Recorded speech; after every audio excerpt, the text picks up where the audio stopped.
Good morning, everybody. Hello. Now Hi. it's 12 o'clock, Mexico City. We are having some echo, girls. I welcome dearly our dear Dr. Bob Satalof, Dr. Robert Satalof. And I say hi to Stan. This is great to see you, Stan. Alan from Estonia, thank you for joining us. Servus Joseph, Liza, great to see you.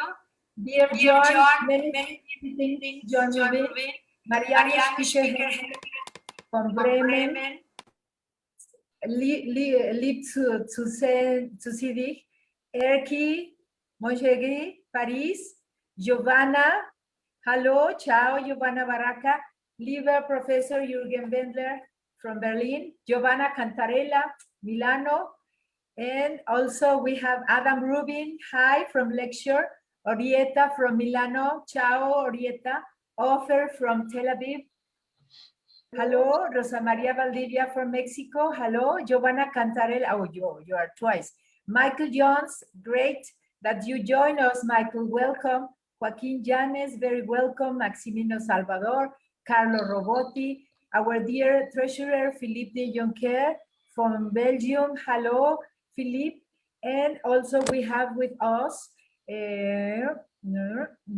oh yes, here, lieber Professor Wolfram Seidler, hello, fantastic dich zu sehen, and also Joaquin, have you shown, I said that, I'm sorry, Victor Trobok, Tadeusz, ausgezeichnet, dass du da bist. This is very great to see Tadeusz, Ilter from Turkey, very, very nice to see you, and Alfonso Borrogan from Santander, great to see you. And well, as you know, this is our 7th. Hello, Alfonso and Ilter from Turkey. So this is great to see you in these 7 online academic sessions. And as you know, we prepare a very special commemoration for the World Boys Day 2021, because it's one world, many voices. And one world, many voices is also important because we are now under many problems because of the pandemic. And as we know, also, we are celebrating this year a very important anniversary from our sisters and brothers, the Voice Foundation. The Voice Foundation, as you know, help a lot and sponsors the World Voice Day all over the world. So it's great that we, Comet, and the Comet family is going also to be in the big celebrations of the 50th anniversary on the 2nd of June. So it's a great pleasure for me and honor to present. Of course, he doesn't need so much presentation for many of you, but for the world and for Facebook, Dr. Robert Satalof. As you know, he is professor and chairman of the Department of Otolaryngology, Head and Neck Surgery, and senior associate dean for clinical academic specialties at Drexel University College of Medicine. He's has different adjunct professorships in the departments of otolaryngology, head and neck surgery at Thomas Jefferson University, Temple University, and the Philadelphia College of Osteopathic Medicine. He is also faculty of the Academy of Vocal Arts. And we keep on. He has a doctorate of musical arts in voice performance from Combs College of Music. He's conductor of the Thomas Jefferson University Choir, a professional singer, and he is also a singing teacher. He had a residency in otolaryngology, head and neck surgery, and a fellowship in otology, neuro-otology, and school-based surgery at the University of Michigan. He is chairman of the boards of directors of the Voice Foundation and of the American Institute for Voice and Ear Research, president of the American Laryngological Association. He is also president of the International Association of Phonosurgery, the Pennsylvania Academy of Otolaryngology, Head and Neck Surgery, and the American Society of Geriatric Otolaryngology, and numerous other leadership positions. As you know, he has a lot of activities. He's also editor-in-chief of the Journal of Voice. editor emeritus of Ear, Nose, and Throat Journal, associate editor of the Journal of Singing, and he belongs also to the editorial board of Medical Problems of Performing Artists. He has under 1,000 publications, including 69 books, and he owns innovations for more than 75 laryngeal microsurgical instruments. He also invented an ossicular replacement prosthesis, and then he has also developed a novel laryngeal prosthesis whose patent is pending, and he has a patent on a unique thyroplasty implant. He has developed the different surgical procedures, including total temporal bone resection for formerly untreatable skull-based malignancy, laryngeal microflap,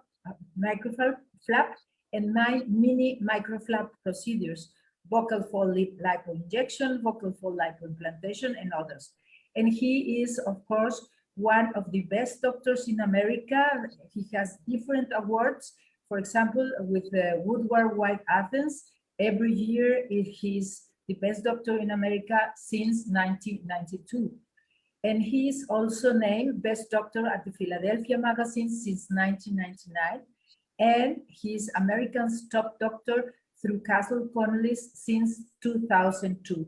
So I welcome you dearly. As you know, Dr. Robert Satalof is also an honorary member from Collegium Medicorum Theatri. So very nice to see you, everybody, and we shall enjoy very much this presentation. And as you know, we are sharing with Facebook because this is World Voice Day Mexico, World Voice Day International, Collegium Medicorum Theatri, and the Voice Foundation.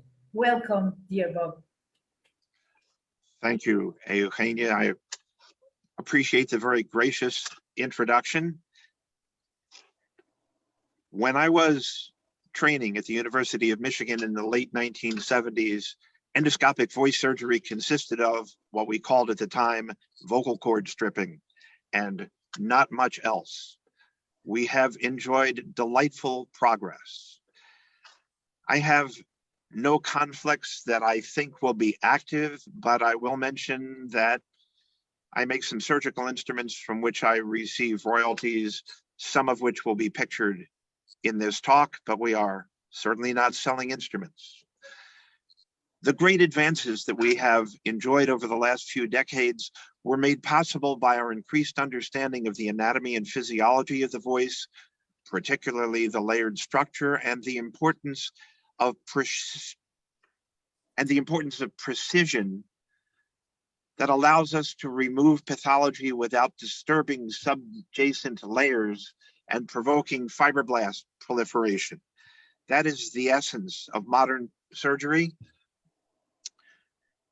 Surgical decisions are preceded by a much more sophisticated history, physical examination, and laboratory assessment than they used to be years ago, which is important to us not merely in making correct diagnoses, but perhaps more importantly, in allowing us to measure outcomes so that we know when we are doing well and when our surgical treatments need further improvement. With any surgery, the hardest part is selecting the right patients at the right time. All of our surgical patients go through everything non-surgical that might make them better, and they make the decision that it is worth risking getting worse in order to try to get better. When our patients have predictable times when their healing might be impaired, we adjust the timing of surgery accordingly. If they have hay fever, we don't electively perform surgery when they're symptomatic. If they have symptoms and signs of dysphonia premenstrualis, we operate mid-cycle.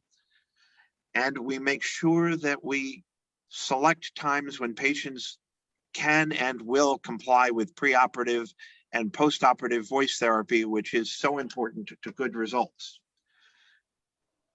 Endoscopic voice surgery we usually think of as direct laryngoscopy, which we will talk about mostly today. but almost anything that we can do in the operating room endoscopically, we also can do in the office.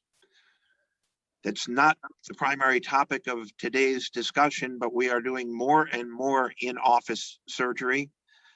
There are instruments that have been designed and are available that allow precise resection of laryngeal masses, even laryngeal dilation. So many of the things that we avoided doing in the office because of lack of precision, we can do better than we could a couple of decades ago.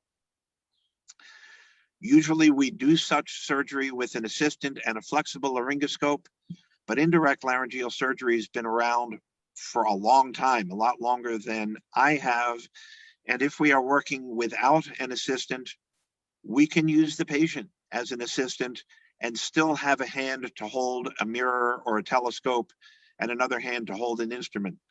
So it doesn't necessarily require an extensive team and somebody else to drive a flexible laryngoscope. There is an option for in-office surgery almost anywhere. But most of what we will discuss today is direct laryngoscopy. As with any surgery, exposure is key. We place laryngoscopes and guide them toward the ceiling so that we don't torque and put pressure on the teeth, as everyone here knows. Stability also is important. Probably the most common error I see as I travel and watch people, not anybody in this audience, but others operate, is lack of stabilization of elbows and hands. If we were doing ear surgery and someone, a resident, for example, trying to do a stapedectomy without arm stabilization, we would take the case away. But people still do that in the larynx. The hands also benefit from stabilization. Hands against the body, instruments against the laryngoscope. And for those instrument sets, such as mine and Bob Ossoff's, that have removable handles that go on straight handpieces, those handles were designed not just to allow us to turn an angled instrument anywhere we want it through 360 degrees, but also to allow us to customize the length of those instruments.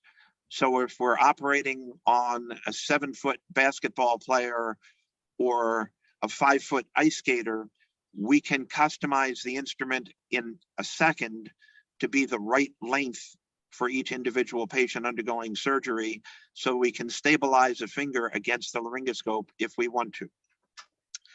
There are many good laryngoscopes on the market. I have a slight bias, which is why I designed this. The glottis is triangular. I prefer a triangular shaped laryngoscope and one with a little lift. We have all had to torque forward and put a little pressure on the teeth, trying to see a difficult anterior commissure exposure. This instrument has a built-in lift to do that, but I operated for decades with Dito instruments, Yako instruments, and others, and I think we can do excellent surgery with any laryngoscope with which we are comfortable. However, the microscope gives us a fairly limited view. This is with a 10mm 0-degree telescope, and this is the same lesion with a 70-degree telescope. I fairly routinely map lesions. This is the ventricle, so we can see if they involve 1, 2, or all 3/3 of the vibratory margin, and can map and limit surgery accordingly. And we can see if there are other hidden lesions or vessels that need to be addressed. I also find contact endoscopy helpful under selected circumstances. In the operating room, we also can do anything under local anesthesia. I use local suspension anesthesia occasionally. I use it virtually always for arytenoid dislocations, not commonly for other things, but we can do anything endoscopically under local, but we usually operate under general anesthesia, partly because the paralysis keeps the vocal folds still and helps precision. Also, often the patients are more comfortable. There is controversy regarding use of laser and cold instruments. I believe that in excellent hands, we can get comparable results with either. The carbon dioxide laser has been the standard laser over the years. We now use lots of angiolytic lasers. We'll talk about them in a moment. The main advantage of laser surgery is excellent hemostasis. The main disadvantage is the increased risk of thermal injury. That is a disadvantage that we don't have with cold instruments. Deciding what instrument we use starts with deciding what we're operating on. This is a picture from a book, not one of mine, that's labeled nodules. Frank Netter makes the same error. We can all see that this is not a nodule. This is a post-hemorrhagic mass with a contralateral reactive mass. Nodules usually get better without surgery. If we call every bump on the vocal fold a nodule, we will think our speech language pathologists or phoniatrists are not as good as they should be, or that those of us who claim a 90% resolution rate are not being accurate with our data, but we are. Those data are predicated on an accurate diagnosis. While nodules more often than not resolve or become asymptomatic without surgery, polyps, neoplasms, and other lesions such as Reinke's edema when we need to operate it, neoplasms, papillomas, webs, generally require surgical intervention. The primary guiding principle of surgical intervention is to avoid scar that has the epithelium stick to the underlying layers, the vocal ligament. We want to continue having a freely moving mucosal wave. So everything that we talk about in modern surgical techniques is directed toward that end. This is a picture of a microflap. So far as I know, I introduced this concept. It was published first in 1982. It was my brainchild. I tell you that so that you will believe me when I tell you that it was wrong. It still has some places, but not for resection of benign lesions. The thinking behind this came to me from my plastic surgical training from Chuck Krause. We found that when we stripped off mucosa, we had the contralateral vocal fold striking fibroblast-bearing layers. We thought that that made trauma and increased scars. So the idea behind the microflap was to preserve the epithelium, remove lesions submucosally, and replace the epithelium as a biological dressing. And in most cases, we got better results, but not all. In some cases, we got stiffness far beyond the limits of the original lesion. Then Steve Gray discovered the basement membrane. We learned about the extracellular matrix and healing, and we realized that elevating a microflap isn't just elevating a flap, it is ripping to shreds elegant architecture that some patients will tolerate and some patients will not. Hence, the refinement of the introduction of the mini microflap. This is the surgical technique that we use still. It involves an incision at the border of normal and abnormal tissue. An instrument, I prefer a scissors, is placed against the inside of the lesion toward the glottis and spread, just as we would with a Metzenbaum scissors, allowing the residual superficial lamina propria to drop away, and we can then stabilize the lesion with heart-shaped forceps and use the inside as a guide and resect such lesions without disturbing surrounding or subjacent tissue, as follows. This professional singer had persistent symptoms despite having plateaued in excellent voice therapy. Consequently, The patient elected to proceed with surgery. The 0-degree telescope shows a right focal fold cyst and left reactive indentation. The 70-degree telescope illustrates the lesions on the vertical surface even better. This lesion is excised with an incision at the junction of normal and abnormal tissue using a Satalof microknife. A straight scissors is used for blunt dissection and is leaned against the medial surface. Anterior and posterior limits of dissection are established with the scissors to prevent accidental extension. The lesion is stabilized with a heart-shaped forceps and excised with a curved scissor. This lesion involves the mucosa too intimately to permit submucosal resection. Following resection, Decatron is injected into the area of surgery and into the contralateral vocal fold.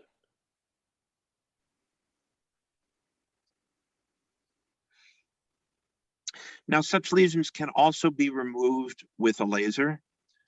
The most common error that I see when I travel in people using lasers is to aim the center of the laser beam in the same location at which we would make an incision with a knife. The laser beam should be aimed in the lesion itself so that the edge of the zone of destruction is still medial to the vocal ligament. We lose specimen when we do that. Not all of it necessarily, but we lose some pathology.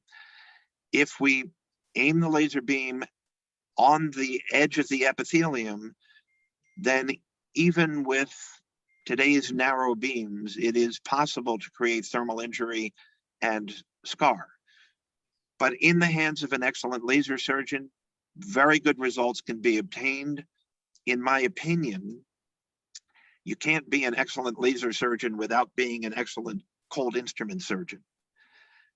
I almost never use the laser on the vibratory margin. Part of the reason for that is that I'm in a teaching institution. I let my residents and fellows do many of these procedures. If a resident has a scissors in the wrong place and is about to close it, I can say stop. If the resident is using a laser, especially with a microslad, moving the joystick and goes in the wrong place, even for a split second, the damage is done. We used to use lasers, CO2 lasers, and more recently, anxiolytic lasers to treat so-called feeding vessels. For several years, I have been looking at these feeding vessels with a contact endoscope. It turns out that the vast majority are not feeding vessels, they're draining vessels.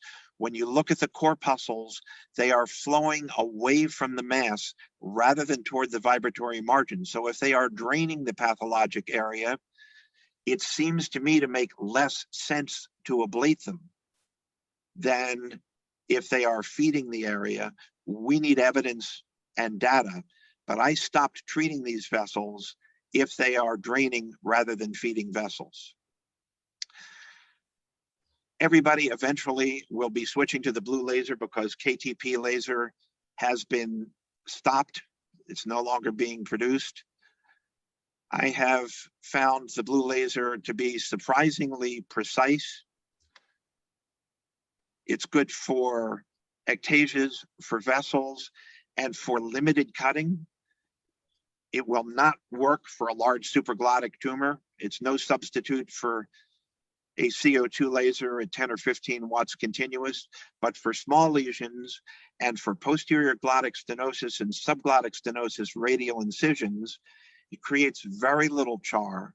It appears to create less thermal injury, and it's quite precise.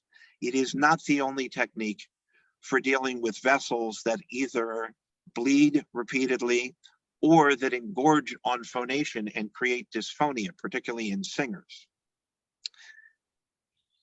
The procedure for vessel resection is one that I developed out of desperation in the operating room more than 30 years ago when all we had was CO2 lasers. My index case was a Broadway star, a legit star. I can't say anything that might give her identity away, but let's just say she sang leads in things like Phantom and Les Miserables. So She was a high soprano. She had screamed at her boyfriend in the car, ruptured a blood vessel on the edge of her vocal fold, and had a large varicosity associated with that post-hemorrhagic mass. I touched it with a CO2 laser, it bled. I touched it again, it bled. I was sure I was going to end up scarring her. So in desperation, I took a needle driver and bent a 30 gauge collagen needle, used the tip of the needle to make an incision along the vessel, slid the instrument underneath the vessel and used it like a right angle and elevated as you would a jugular vein, resected it at both ends, and she was asymptomatic and back on Broadway in 8 weeks. So I have been using that for selected lesions ever since that time. If you use a CO2 laser, there are a couple of bad things that can happen. We used to use them defocused. If you're too gentle, in a few months, it looks like you didn't do anything and the vessel's back. And if you're too aggressive, you can end up scarring the tissue underneath the vessel. And if it's this close to the vibratory margin, that can be problematic. Anxiolytic lasers work much better, but unless they are used technically correctly and we understand the melanin absorption characteristics, they also can damage tissue. If you resect a vessel, it's gone. They don't come back. You can make your own instrument, as I just described, or there is an instrument that's called a vessel knife that's blunt on the bottom and has a sharp point. And this is the technique. This successful professional singer complained of voice fatigue, decreased control, and a heavy feeling to her voice. Examination showed prominent vasculature. However, the most important observation was that after she had used her voice for a while, the blood vessels on her vocal folds dilated and were raised rather than flat. At that point, her symptoms occurred. She underwent excision of the abnormal vocal fold vasculature as illustrated in this case, and her symptoms were relieved promptly and permanently. Symptomatic varicosities can be treated with laser or excision. A 70-degree telescope should be used to be certain that there are no other vascular abnormalities. For excision, an epithelial incision is made with the point of a Satalof vascular knife. The angle of the instrument is used pressed against the vocal fold to elevate the vessel. The vessel is then stabilized gently with an alligator forceps and resected posteriorly and anteriorly. Bleeding usually stops spontaneously, but coagulation with a laser can be used.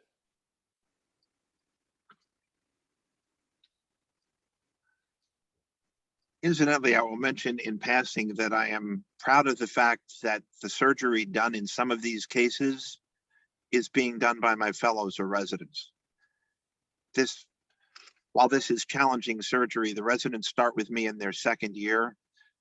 They're talented, they have steady hands. There's very little that I'm not comfortable letting them do because there's not much they can do that I can't fix. Klein-Sasser described the surgery for symptomatic Reinke's edema. Our first issue with Reinke's edema is making sure that the patients want their voices improved.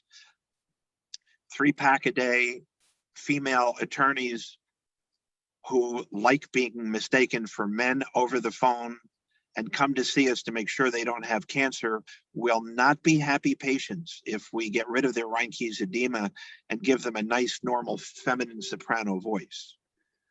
So unless they do not like their voice or have an airway problem, this condition doesn't necessarily require surgery. Now, Oscar Klein-Sasser came up with the idea of making an incision, suctioning out the Reinke's edema, and then redraping the mucosa, perhaps conservatively resecting a little redundant mucosa. And this operation works really well in drawings. In the operating room, sometimes yes and sometimes no. Everybody in this audience has been there. Sometimes you put in a suction and nothing happens, and you end up removing the excess tissue in Reinke space with a cup. Some people use a laser. Any of those activities, including suction, can traumatize and cause inflammation of the residual epithelium, which is already floppy. Now, what I'm about to say is controversial and it's opinion. I almost never operate on both sides at the same time.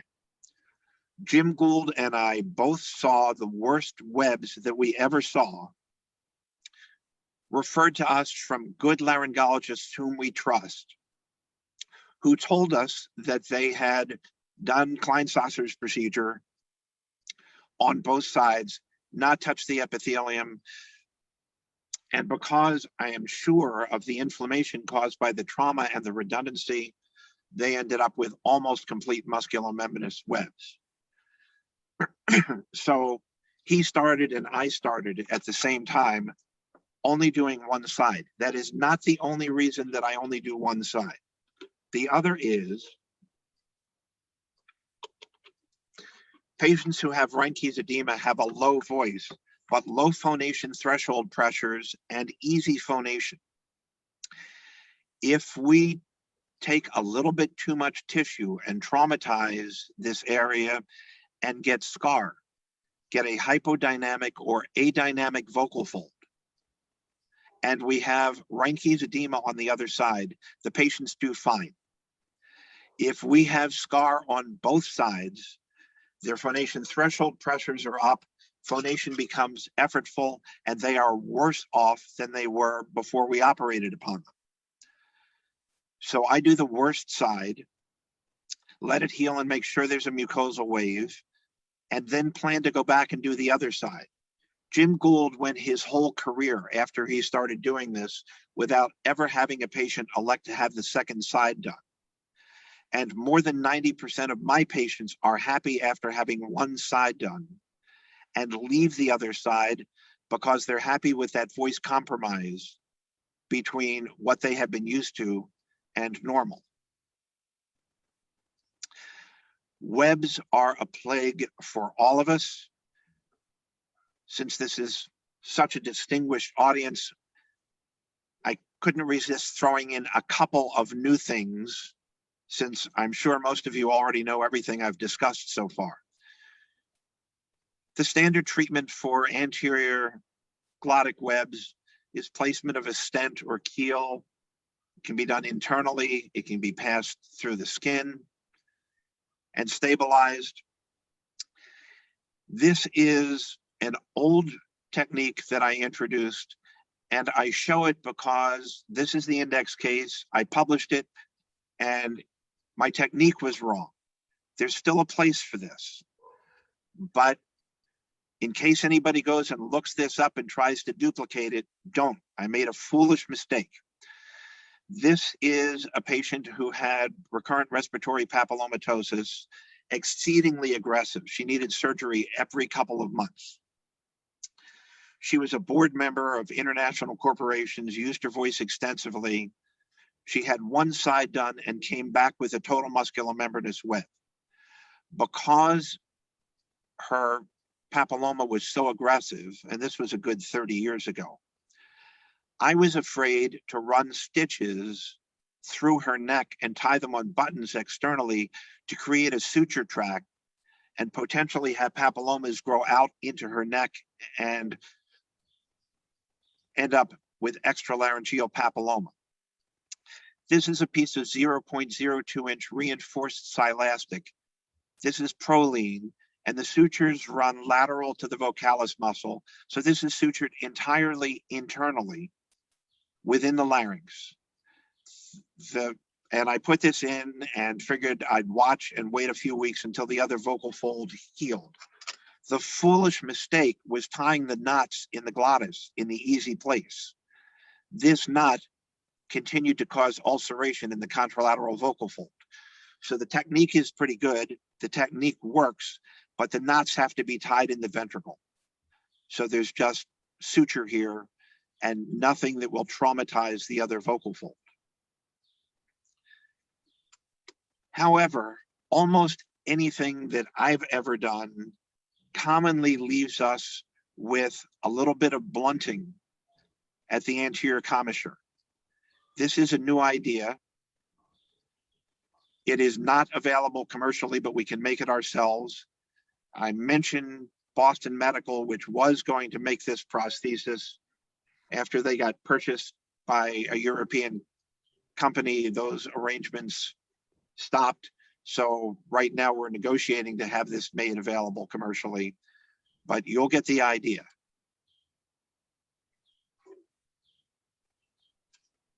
Anterior glottic webs are always a challenge for laryngologists. In order to address the problem of recurrent anterior blunting, a prosthesis has been designed and will be presented in this video. This prosthesis was designed by me, Dr. Satalof, and I do have an interest, which I am acknowledging here, in the prosthesis, which is being manufactured by Boston Medical. The prosthesis that will be shown here is a prototype. The final prosthesis is of a stronger material that does not fall apart when a needle is placed through it. The final prosthesis also will be supplied with the stitch in place and with an inserter that makes it much easier to position than the prosthesis illustrated in this video. However, the case is presented to show the principle and early results. This patient has undergone more than 50 surgical procedures for recurrent respiratory papillomatosis. In such patients, glottic webs are common. They present several problems. One is a reluctance on the part of the surgeon to place sutures from the larynx externally because of concerns about creating a tract for spread of papilloma. Hence, internal stenting has been described in the past. This new procedure improves, we believe, the outcomes. Palpation confirmed the presence of a web. An incision is made anteriorly where the anterior commissure should be, preserving the posterior portion of the web. A through-and-through incision is made, and a suture is passed. The suture also is passed through the center of the prosthesis. This is a prototype prosthesis. It splits slightly during the procedure. The final material is firmer and does not split. The suture is also embedded within it, and it comes with an inserter. The prosthesis is tied around the residual web and stabilized. In 3 weeks, it is removed. At that time, the suture is divided, and the prosthesis is taken out. An anterior commissure has been created, and the adjacent areas are mucosalized. Essentially, this has created a mucosal bridge in place of a web. Scar tissue is removed, and the edges are made reasonably straight, if somewhat scarred. Decadron is injected. Because the anterior portions of the vocal fold are mucosalized, no further stenting is required. This video shows the appearance of the vocal folds and persistence of the sharp anterior commissure. This examination was performed approximately 6 months following surgery. I have done several of these now. I also have used the same principle for supraglottic webs. It works well. Essentially, you make a small incision and use the web itself to hold the prosthesis forward, so the sharp front border of the web is pushed against where you want the anterior commissure to be. And I've been happy with the results. I'm continuing to use it. Now, this is brand new. I would suspect probably none of you has seen this before because I just came up with this last year. This is a pretty sick man with posterior laryngeal stenosis.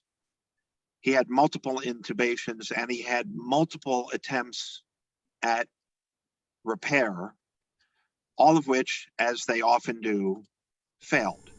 So this is after multiple attempts. This is he's had lasers, he's had mitomycin C, 5-fluorouracil, lots of things. But you can see he's still pretty tight and he is active, and that's not good enough. So this is the new concept. This is anterior, this is posterior. It is the same principle as the anterior web we just discussed. This is a channel. I made this one with a CO2 laser. There's a lot less char if you do it with a blue laser, which works fine for this. And then passed through that posterior channel, initially 0.02 inch silastic.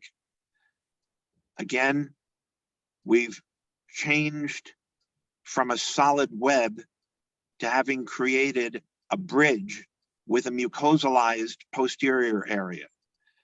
I actually have come up with a design, this is also currently patent pending, that'll make this easier. It comes with a suture embedded in it, so you can just slip it in and tie it once you've opened up the posterior channel. This is the same patient 4 months later. Not perfect, but he can run, he can bike, he can do pretty much whatever he wants, and this is a lot more open than we ever got him before, and he's close to a year now without any recurrence. So I think that the concept has merit. We need more experience. There is a place for all instruments when we're dealing with recurrent respiratory papillomatosis, but I make a distinction. We all, or most of us, grew up with very aggressive recurrent juvenile respiratory papillomatosis. The same kids trained generations of residents. Adult onset papilloma that we've seen over the last few decades, I believe, is biologically different in most cases. It's often considerably less aggressive. Generally, especially if it's limited, I do submucosal dissection, hydrodissection. I do it with cidofovir on the basis of no evidence at all. You certainly could do it with saline or saline and epinephrine or whatever you want, but I use cidofovir on the fantasy that it's a little more protective, and resect limited adult onset papillomas with a microflap as if they were carcinomas in situ. I do not like using lasers for these lesions. And I will tell you why. Most of the people on any quaternary or tertiary care laryngology service have seen patients referred with papilloma in the muscle, sometimes outside the larynx. That is iatrogenic disease. The surgeon did that. This is epithelial disease. If we use a laser, even on the superior surface, especially a CO2 laser, we stand a fair likelihood of creating some holes in the muscle. It's like planting tulips. We are breaking a barrier and allowing the papilloma to get into deeper layers that it would not access without our help. So I very rarely use it except occasionally on the false focal fold, although it certainly would be more convenient. We use a needle to hydrodissect, elevate, and resect. None of us should fool ourselves into thinking that we're actually curing these, but we can often get very long-term control. I also use cidofovir regularly once the diagnosis is confirmed. Also, just as a bias, I retype these, do viral typing repeatedly when I have to do repeated resections. And I have reported this. We have had some patients who converted from low risk to high risk after having gone through a few years of having type 6 and 11, and then turned up with type 16 and 18. And when that happens, I follow them more closely and more aggressively. I like to know if they have high risk disease, but for sure they can change. That's one of the reasons I think Gardasil has value. It doesn't help all that much, I don't think, with papillomas with viral types already infecting a patient, but it does help protect against infection with new viral types. That also is opinion and requires a lot more research and good evidence. I also do not hesitate to use powered instruments. I was very reluctant about the laryngeal shaver. It didn't seem to me that it should be precise, but if you use a 3.5 millimeter laryngeal shaver at 500 RPM, it can be surprisingly precise. I use it mostly in patients that I know I am never going to cure, in whom I'm trying to get control to optimize voice, at least temporarily. Now, there are some conditions, each of which would be worth an hour lecture, which we're mostly not going to cover today. I'm not going to talk about cancer at all, except to say that for a T1 lesion on the vibratory margin, I do not know which will create a long-term better voice, radiation or resection. In the first 6 months, I'm sure it's radiation. At 5 years, I'm not at all sure. We really need a good multi-institutional, ideally multinational controlled study to answer that question. But I can tell you that if I had one right now, I would have it resected, not radiated. SCAR is an interesting and challenging problem, one of my favorite vocal fold dysfunctions.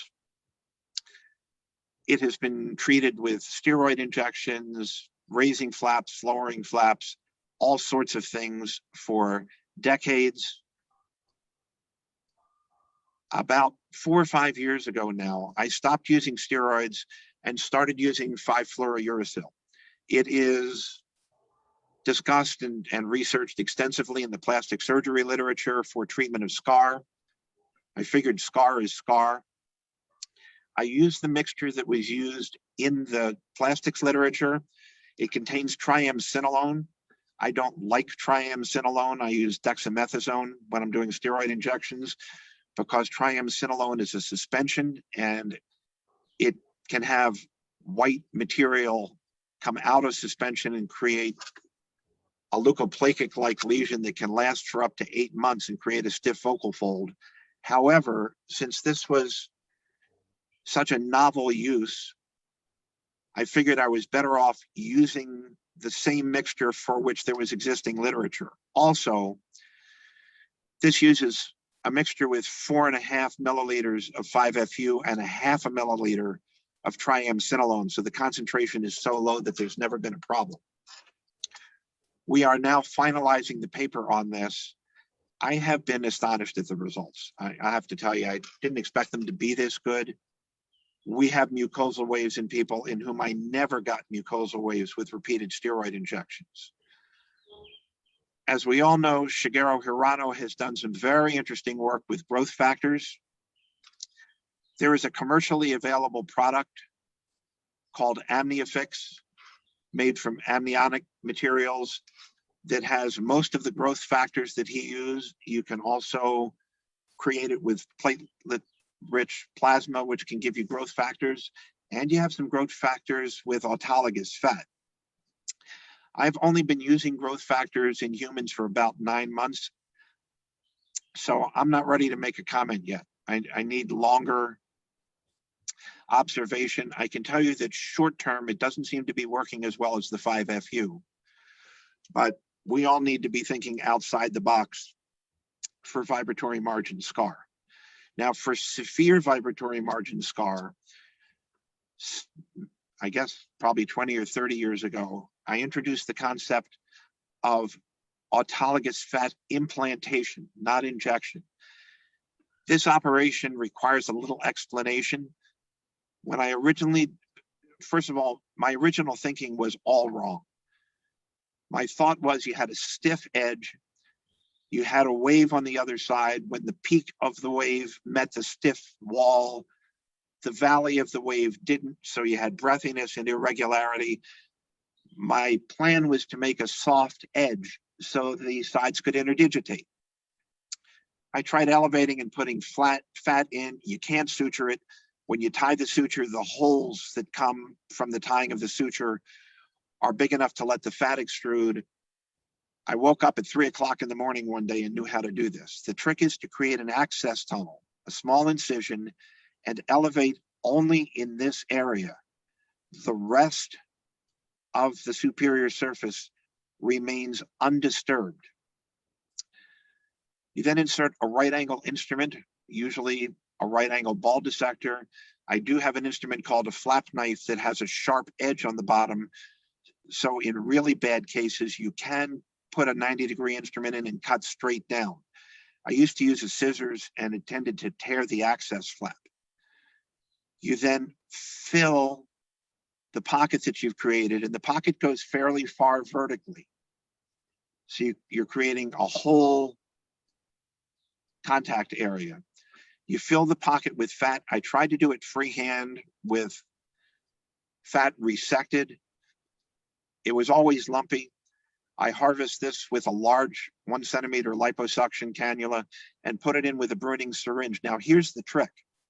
The more fat you put in, the more the epithelium is pulled away, and the more it pulls away, the more firmly this tunnel closes. It's a self-closing trap door. So you will see how this works. This patient had a 10-year history of severe dysphonia. She was found to have profound scar bilaterally with virtually no normal mucosal wave. No etiology was identified, and she had had a good voice prior to the onset. An incision is made laterally, and a blunt ball dissector is used to elevate a narrow access tunnel.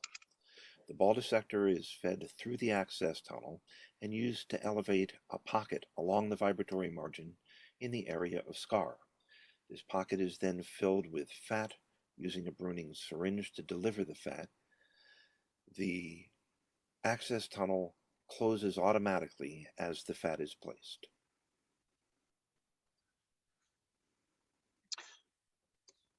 So for this one, I wanted to show you some patient results. They're not perfect. This is that patient, the Albanian lady. Pre-op. 1, 2, 3, 4, 5, 6, 7, 8, 9, 10. An Albanian? Nie, 2, 3, 4, 5, 6, 7, 8, 9, 10. Again?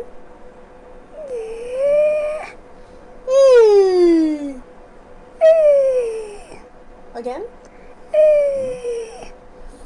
Gezward Italian, Gezward Italian, Gezward Italian. Okay, good. Cough?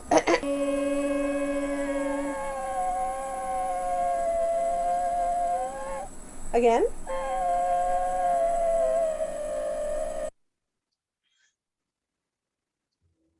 And this is post-op.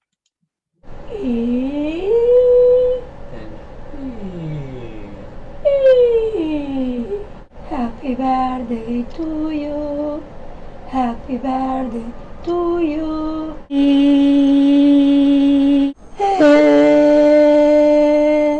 Again?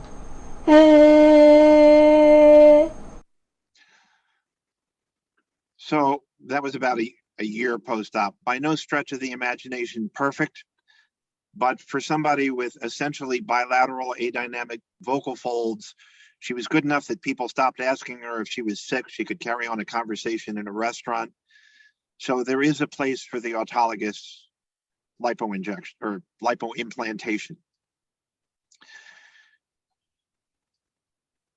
McCallion, Lowry, and I introduced the concept of autologous lipo-injection in the 80s. The fat goes into the same place in which we used to put Teflon. The usual error in doing fat injections is under injection. We need to have at least a 40% overcorrection.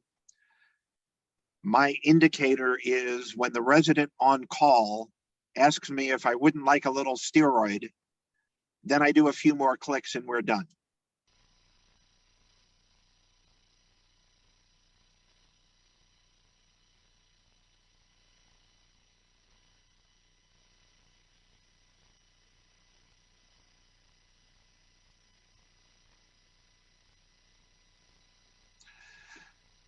So that's what a fat injection should look like at the end. This is a trick. I don't know if anybody else does this. I haven't heard anybody talk about it. But when I do a fat injection or inject any other material, I really don't want my anesthesiologist milking it out like toothpaste. So I do the extubation deep with the laryngoscope in place, and the laryngoscope holds the tube posteriorly. When the surgeon extubates the patient with the laryngoscope in position, the laryngoscope holds the endotracheal tube posteriorly, preventing trauma to the musculomembranous portions of the vocal folds. So that way I can make sure that my fat isn't displaced, and I can also make sure the balloon is completely deflated. I'm not going to talk about arytenoid dislocation today because I would rather spend a little time showing you a completely new concept. Arytenoid dislocations absolutely occur. The techniques are different for posterior dislocation compared with anterior dislocation.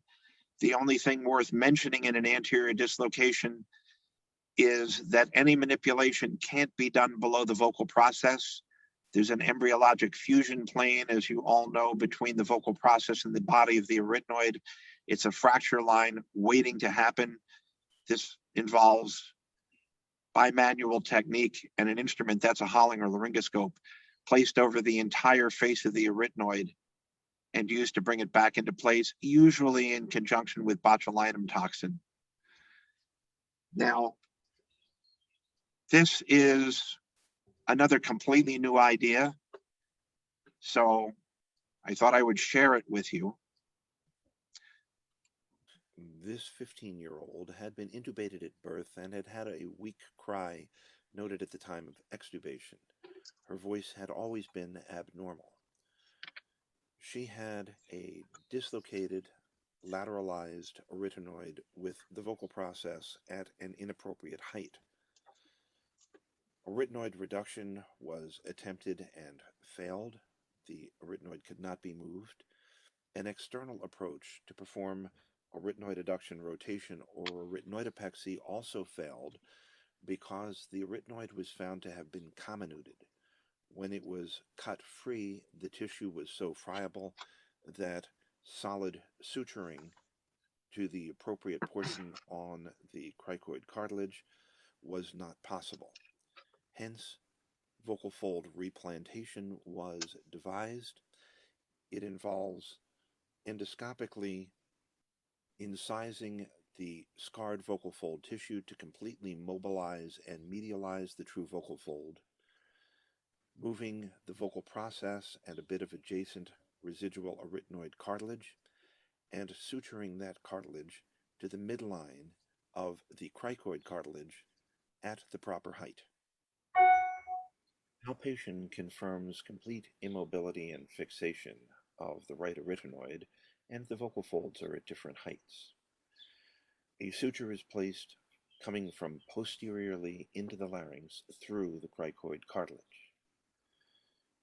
Incisions are made and soft tissue dissection is utilized to mobilize the right vocal fold, allowing it to be brought to the midline and the appropriate height, and then reimplanted directly, sutured to the cricoid cartilage.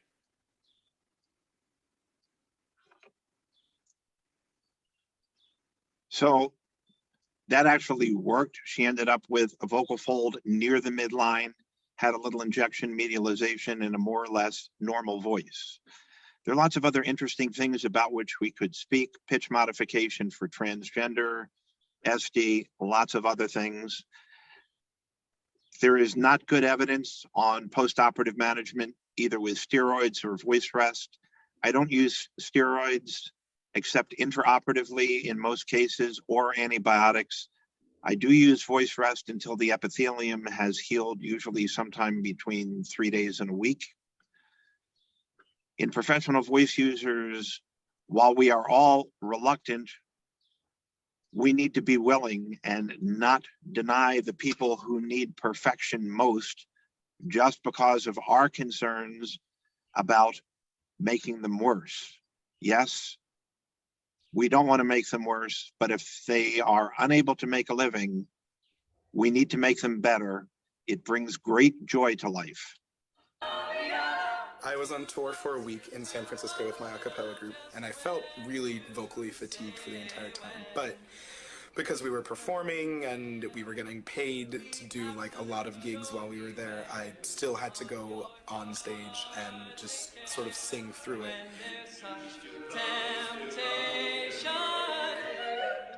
I went back to my voice teacher and was having so many issues just singing in my normal range. It had been totally cut. I went from like this to this, essentially.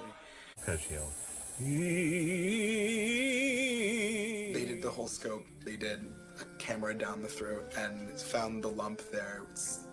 It was the first time I had actually seen it. There was a video camera down my throat, and I could see it over the guy's shoulder.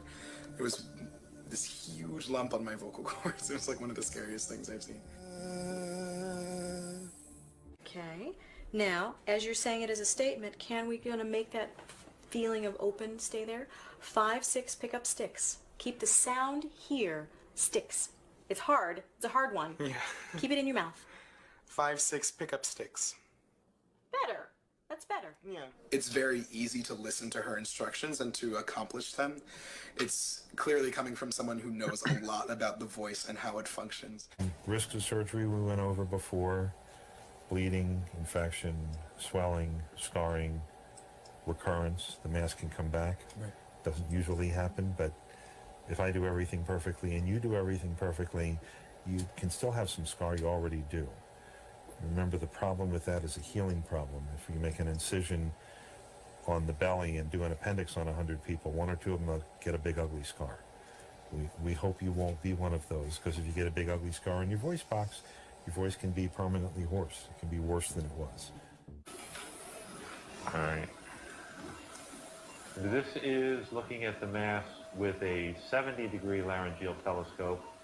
You're now looking, there's the front of the vocal folds, and that there's some abnormal blood vessels that we will probably leave alone further back. Take an incision along the superior surface of this mass at its junction with normal tissue. Straight. We use the scissors to bluntly dissect. Get the posterior limit of the mass. The scissors to revert the lesion a little bit.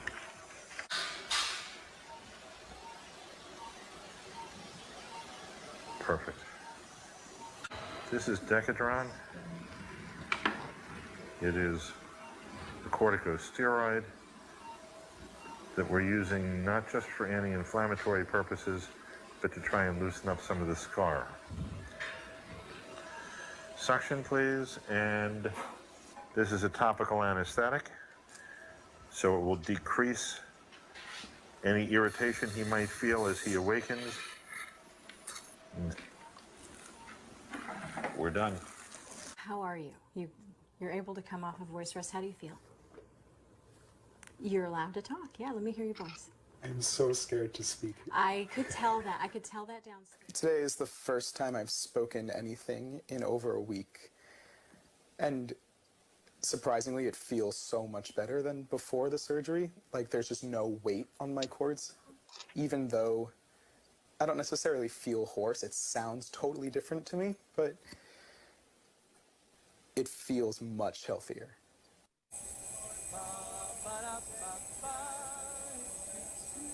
Relax. For a month post-op, you look just fine. Great. Time to start doing some singing work. Too late to run for cover. She's much too close for comfort now. Good. Be soft. After singing the solo a few times, it just like came out really naturally and easily, and then other parts in the music that I thought were difficult even before I knew I had the polyp are so much easier to me now. Be firm, be fair, be absolutely sure, beware. It just feels so much smoother, and I guess I have the sensation that I'm singing well, which I haven't had for a really long time, and that's back again, and it's really exciting to have it back. there.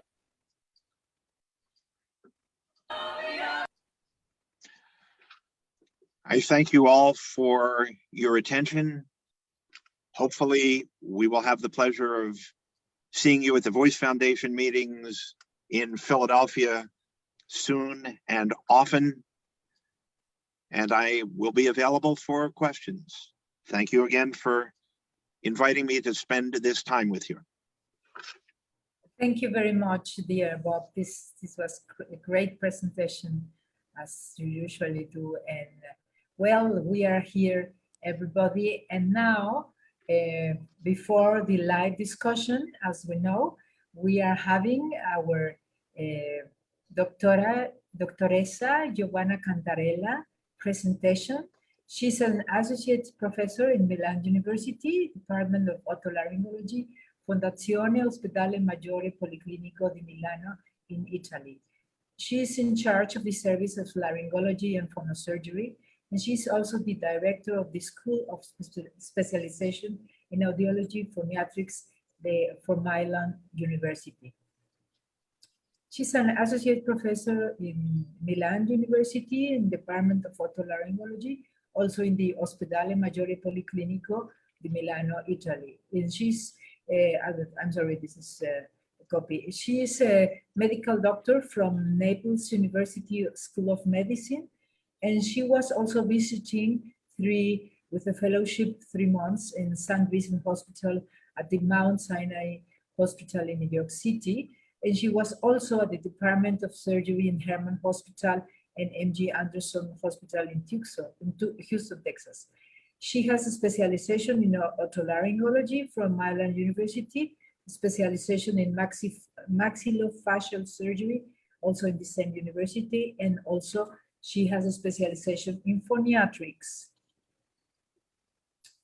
And she belongs to many societies, among them to the European Laryngological Society, to the European Society of Pediatrics Otorhinolaryngology, to the Società Italiana di Otorhinolaringoiatria, to the Società Italiana di Otorhinolaringoiatria Pediatrica, and she's also, among many other things, a member of the multidisciplinary European research group in the Advanced Voice Function Assessment from the 2006 to 2011, and now from the Committee of Exercise-Induced Laryngeal Obstruction of the European Laryngology Society and of the European Respiratory Society.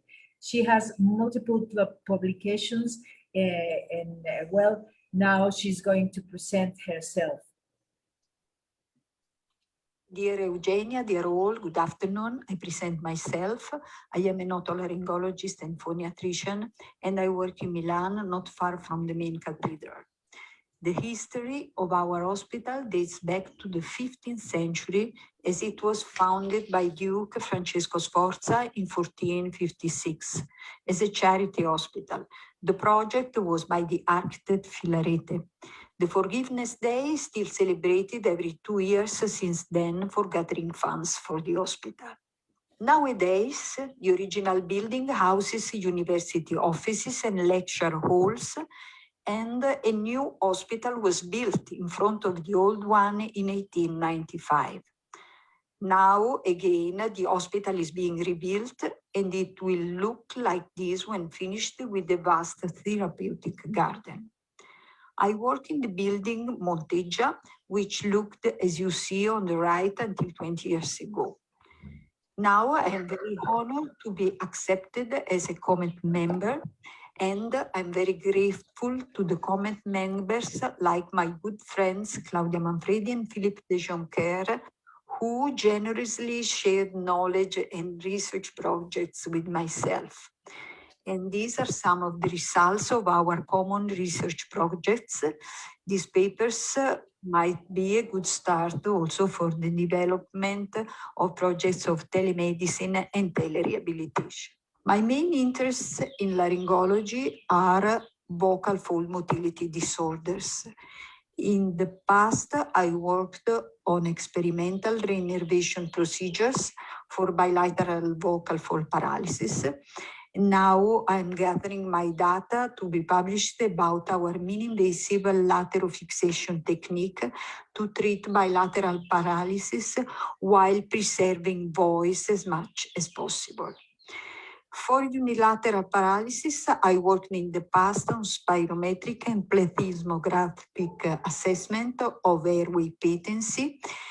And since many years, I treat unilateral paralysis by the lipostructure technique. I learned the technique from my friends, plastic surgeons, Sidney Coleman, who conceived the lipostructure technique and demonstrated the regenerative role of fat grafting. In the photo here, you see there is also my colleague and friend Riccardo Mazzola from Milan. I apply in clinic the fat processing procedure according to Coleman, and with Riccardo, we wrote on this subject a contribution on vocal fold fat grafting in Sidney Coleman's books. Recently, we also started utilizing nanofat, which is an emulsion obtained from the lipoaspirate for treating vocal fold scars by means of a thin, malleable needle. And thanks to the precious collaboration of the cell factory of my hospital, directed by Lorenza Lazzari, we had the chance to analyze the cellular components of the lipoaspirate and of nanofat, and so to isolate and characterize the adipose-derived mesenchymal stem cells obtained from the stromal vascular fraction. And their pluripotency was confirmed in our cell factory studies. These are papers we published with the cell factory biologist. And now our future project for the regenerative treatment of vocal fold scars concerns the injection of platelet-rich plasma, autologous or allogeneic, for its content of growth factors. The procedure will be used as a first-line treatment or as an ancillary treatment following injection medialization to improve the pliability of the gliding tissue in Reinke space. This is all, and I thank you very much for your attention. And now we shall have we are very glad to present Dr. Adam Rubin. He is director from Lakeshore Professional Voice Center. He's also vice president of Lakeshore Ear, Nose, and Throat Center. He made a summa cum laude with distinction in theater study and economics in 1990 at the Yale College. And he was studying medicine at Harvard Medical School. He made a general surgery internship at Beth Israel Deaconess Medical Center. He also made a residency in otolaryngology at the University of Michigan Medical Center. He has a fellowship in laryngology and care of the professional voice with our dear Dr. RobertSatalof at the American Institute of Voice and Ear Research at Philadelphia. He, at the moment, is a clinical professor at the Department of Surgery of Michigan State University College of Osteopathic Medicine in Lansing, and he's associate professor at the Department of Surgery, Oakland University William Beaumont School of Medicine in Rochester, Michigan. At the present, also, he's adjunct assistant professor at the University of Michigan Medical Center in the Department of Otolaryngology in Ann Arbor. And he has a lot of publications, and we welcome very much to Dr. Adam Rubin. And of course, we are looking forward to have also his great team looking at this presentation of his video. Thank you very much, Dr. Adam Rubin. Hi, my name is Adam Rubin. I am a laryngologist, and I direct the Lakeshore Professional Voice Center with my associate, Dr. Juliana Codino, our amazing voice pathologist, who recently obtained her PhD and whom I am nominating for Comet in the near future. Juliana took over for Dr. Christina Jackson-Minaldi, whom I had the pleasure of working with for many years. She was another brilliant voice pathologist and scientist who recently sadly passed away after a battle with breast cancer and whom we miss tremendously. We work within Lakeshore Ear, Nose, and Throat Center in St. Clair Shores, Michigan. This is a 16-physician practice covering all subspecialties of otolaryngology. We have the privilege of training numerous residents and essentially have an academic tertiary care practice within a private practice setting. We are fortunate to be able to care for high-end voice performers, as well as the everyday voice user, treating all voice disorders as well as swallowing and airway problems. We train 2 clinical fellows in voice pathology every year and continue to be fairly prolific in voice research. Our most recent publication examined the direct effect of pain on the patient's perception of his or her voice in patients who have no vocal fold pathology. We also do a lot of research involving acoustics and have been fortunate to establish wonderful research relationships with Eric Hunter and the voice scientists at Michigan State University, Pasquale Batalico at University of Illinois Urbana-Champaign campus, as well as many South American colleagues. I became introduced to laryngology in the late 80s when I was touring with my Yale College a cappella singing group.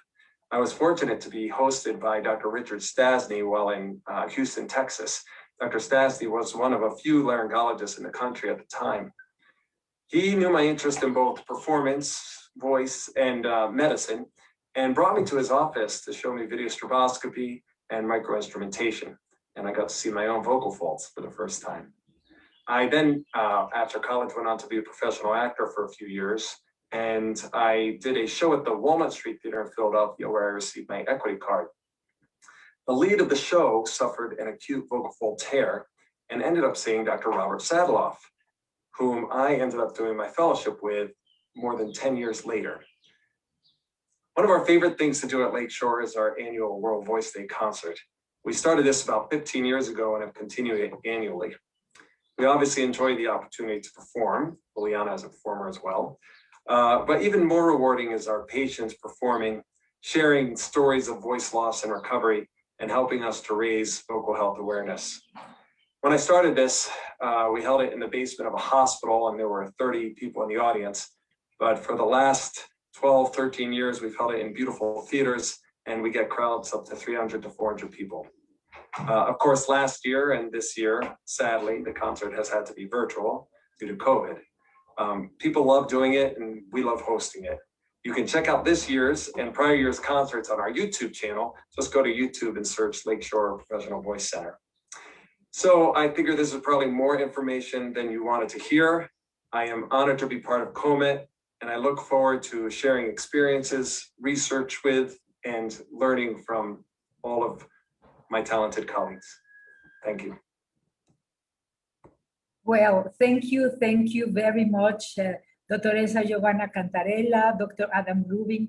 A special thanks to you, our dear Dr. RobertSatalof, because this was a wonderful presentation and everybody sends you many dear greetings. Tadeusz Nauka from Berlin, Professor Jürgen Wendre from Berlin, and everybody is waiting to ask you and to hear your voice in many of your experiences. And Dr. Giovanna Cantarella, this is an honor that you belong also to Comet. And our dear Giovanna Barraca sends you many dear greetings, and in the live discussions, she will talk also to you because she was learning with you. And Dr. Adam Rubin, this is great to see you here in Comet. And as you said, you first belong to the music, and then you belong to the medicine, and now you belong to both. I also want to welcome our dear Comet members, Peter Hulling, Reynaldo Yasaki, Ron Scherer, Iris Rodriguez from Argentina, Jans Beck from Prague, Fernando Romero, my dear mentor from Mexico, Filipa La from Madrid, Spain, and Ahmed Geneid from Finland, and also welcome our guest, Maria Isaeva and Lau Benzan. So I will tell you some news because as you know, we have prepared a very nice program for the 2nd of June in Voice Foundation 50th anniversary. This is a Comet session. Everybody is welcome. We have a very nice program with many of you, but everybody can be online in the Voice Foundation Symposium that is celebrating again 50 years of existence. And we shall have our next session. This is going to be more practical. If you want to take a part of the session, it's the examination of the singer. And we are organizing the program. It's going about 2 slides per person and 5 minutes per person. What do we do specially and personally to examine a singer? So if somebody from Comet is interested, please let me know as soon as possible, because we are organizing the program of 15th of May. And please do remember, we have our wonderful Congress in September, organized by Dr. John Rubin and Ruth Epstein, because they both are Comet members. And we have a wonderful program sharing our platform with British Voice Association, and this will be on 3rd, 4th, and 5th of September. So we are very happy because we are having a lot of Comet action in the world, and because everything is online, everybody can join us also in the Comet Congress in September. July and August, we are having a vacation holiday pause. So we shall see you all again, and I thank you very much for joining this session. And as you know, our concept is now, after closing remarks, to stay with Dr. Robert Satalof and with our other dear guests, Giovanna Cantarella and Adam Rubin, to have a live discussion. So I say thank you very much to the persons that need to go away from our line connection, but everybody is invited to stay with us, and I shall read the questions, and then I give you the word that you can speak directly with Dr. Robert Satalof. Thank you very much, and I shall see you in the next part in the live discussion. So our first, let me see, our first question, dear Bob, where are you? I don't see. I'm here, and I want to thank everybody for the kind notes on chat. And Adam, when this is over, call me and tell me how to do a chat, since I couldn't figure out how to respond to anybody. Will do. I'm still your fellow. Thank you. Thank you, Always. everybody. And as you know, as Collegium, we can discuss as long as we want. And this is very important because in Collegium, as Adam says in his video, we want to share all the comments, and of course, we want to share the experiences in a very friendly position. So our first question is, for example, for Victor Schrokrov. He's asking about your opinions, dear Bob, about subglottic stenosis and Wegener granulomatosis. Dear Bob, I didn't see you. Okay, yes, that's a tough question. Let's first take subglottic stenosis in general, which is hard enough. There's a lot of new information. We have started doing biopsies on all of our subglottic stenosis patients, looking for estrogen receptors and interleukin 17 and doing CD4 and CD8 cell counts, because if you have a subglottic stenosis early while there's still fresh inflammatory tissue, and do radial incisions and maybe dilation and address the inflammation, it actually works sometimes. When we get the late, severely scarred subglottic stenoses, I think all of us have a fair collection of failures where we do everything right and they keep coming back. I will tell you prematurely, and I mean really prematurely because I only have a few months experience on this, that I've been looking at some of the people with abnormal biopsy results and have a suspicion that there might be an autoimmune component. And I am now treating some of these people, we're not talking Wegener's yet. I'm treating some of these people with immunosuppressants, with methotrexate. They know it's experimental. I'm not doing it under protocol yet, but the first two that I have tried are getting better. And they're people with whom I have long experience and have only seen them get worse. So my basic feeling about subglottic stenosis is that we don't understand it. And just repeatedly operating and trying to find ways. I stopped using mitomycin C a long while ago and inject 5-fluorouracil there too and do radial incisions and dilations and do what everybody else does. But clearly we're missing something. Now Wegener's makes things a whole lot worse. My most memorable experience with Wegener's granulomatosis that has never left me occurred when I was a fourth-year resident in Ann Arbor, rotating at St. Joseph's Hospital, and had a patient who had a nasal lesion that was biopsied. And we watched that patient's cartilage necrose from his nose down through his larynx, trachea, and bronchi and die. So I have great respect for Wegener's granulomatosis, or whatever we want to call it these days, and am reluctant to do much to instrument it until we have done everything possible to control it, working with our rheumatology and other colleagues, because sometimes we get away with it, but it has the ability to get really out of hand.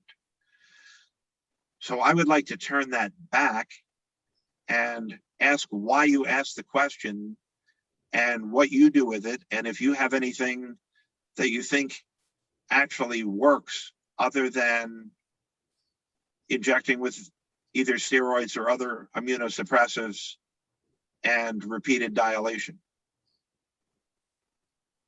This is great, Bob. And I have here a question from Ilter Denitsoglu. Ilter, where are you? Yes. Okay.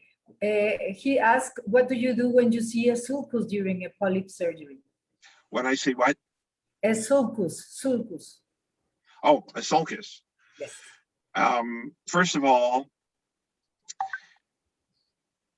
I don't very often get surprised by sulci intraoperatively because we use both flexible and rigid strobovideolaryngoscopy, and we do strobes not only from the midline, but angled from both sides over the third molars.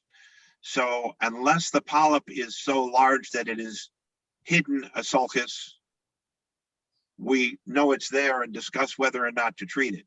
Usually for a first try, if I find one unexpected after resecting a mass, I will do intralesional injection and hydrodissection with dexamethasone. Yes, Ilter, do you have some comments? Yes, Ilter. Thank you, Bob. A little louder, please. Do you hear now? Yes. Okay.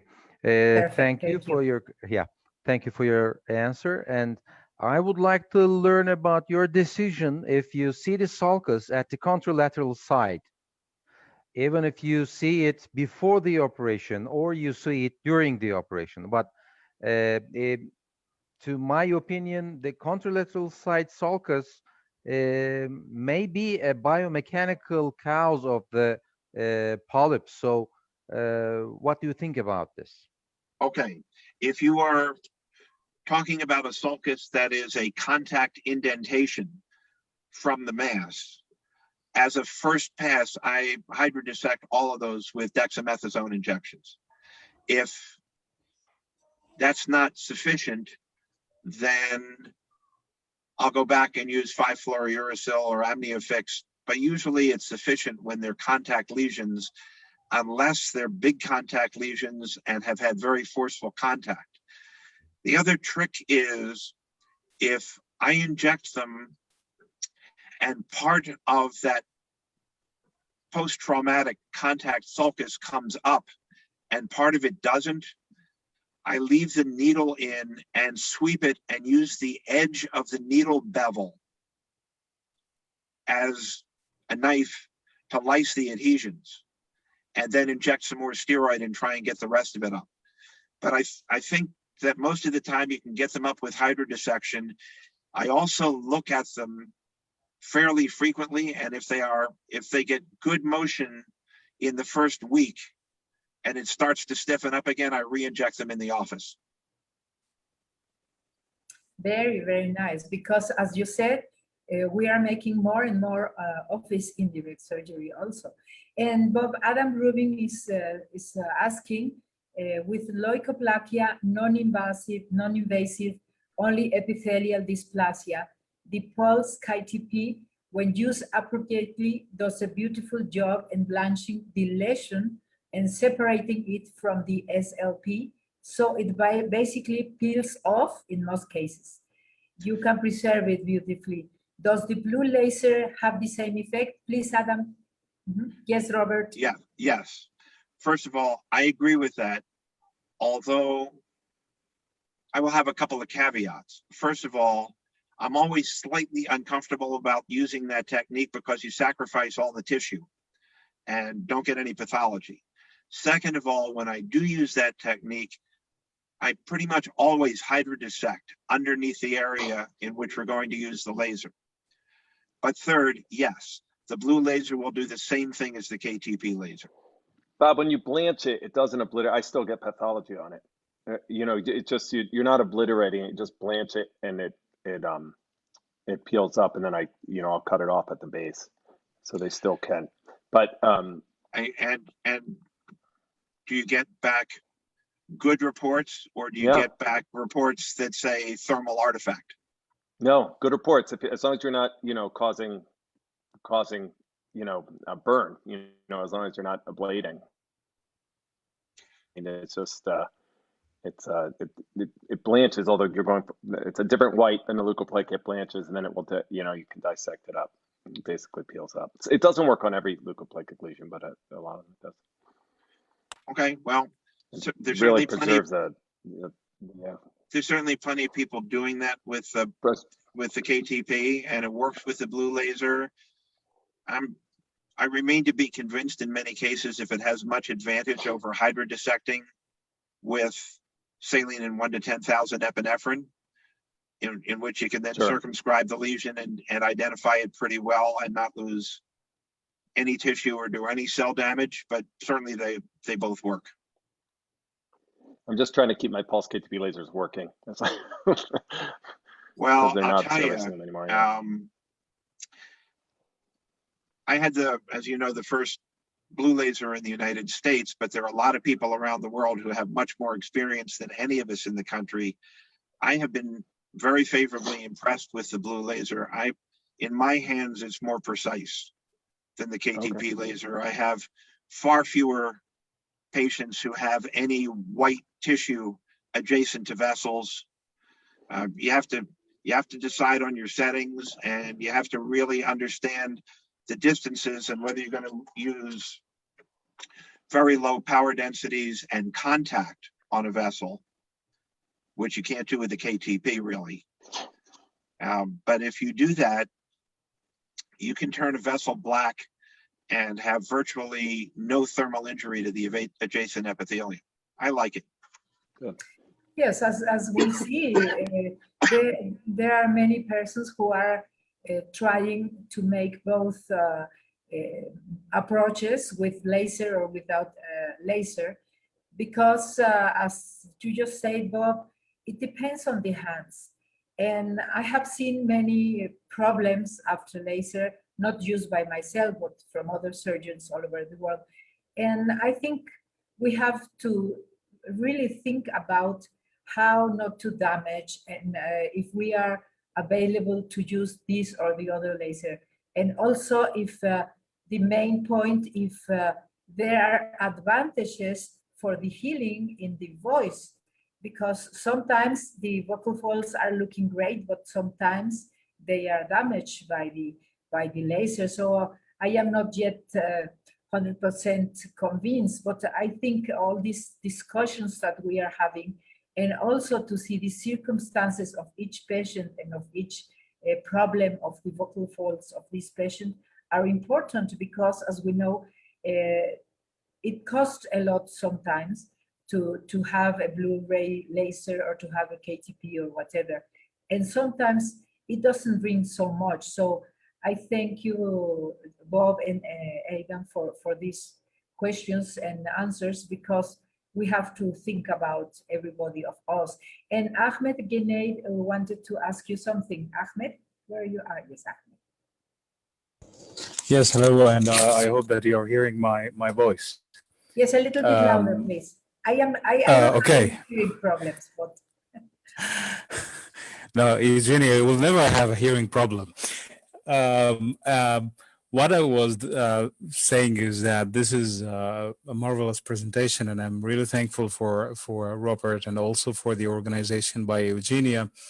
I was a little bit delayed at work, so I listened from the part of the papilloma, and I have a couple of questions, and these are related to the using of laser, because it was a little bit astonishing to me that you are doing that most of the time using cold instruments, and it seems to me that with the blue laser, doing it in office, that's what I've been doing in the last 3 years. Before that by KTB. The blanching effect is wonderful. They come every second month, and then at some time we have less controls, and then they call up when the voice is again going bad. The question is that probably you in your presentation you meant the carbon dioxide laser when you talked about it going to the muscle level. But I don't know. It seems to me that the new ones, the new lasers, the ones from Luminis and the scanning ones, they are quite good in keeping to the upper part of the lamina propria, so you don't even go to the ligament. And I wonder, what is your experience about how often do you think that it is iatrogenic? This is the first question. The second is that in the stenting, and I, of course, don't have as vast experience as you.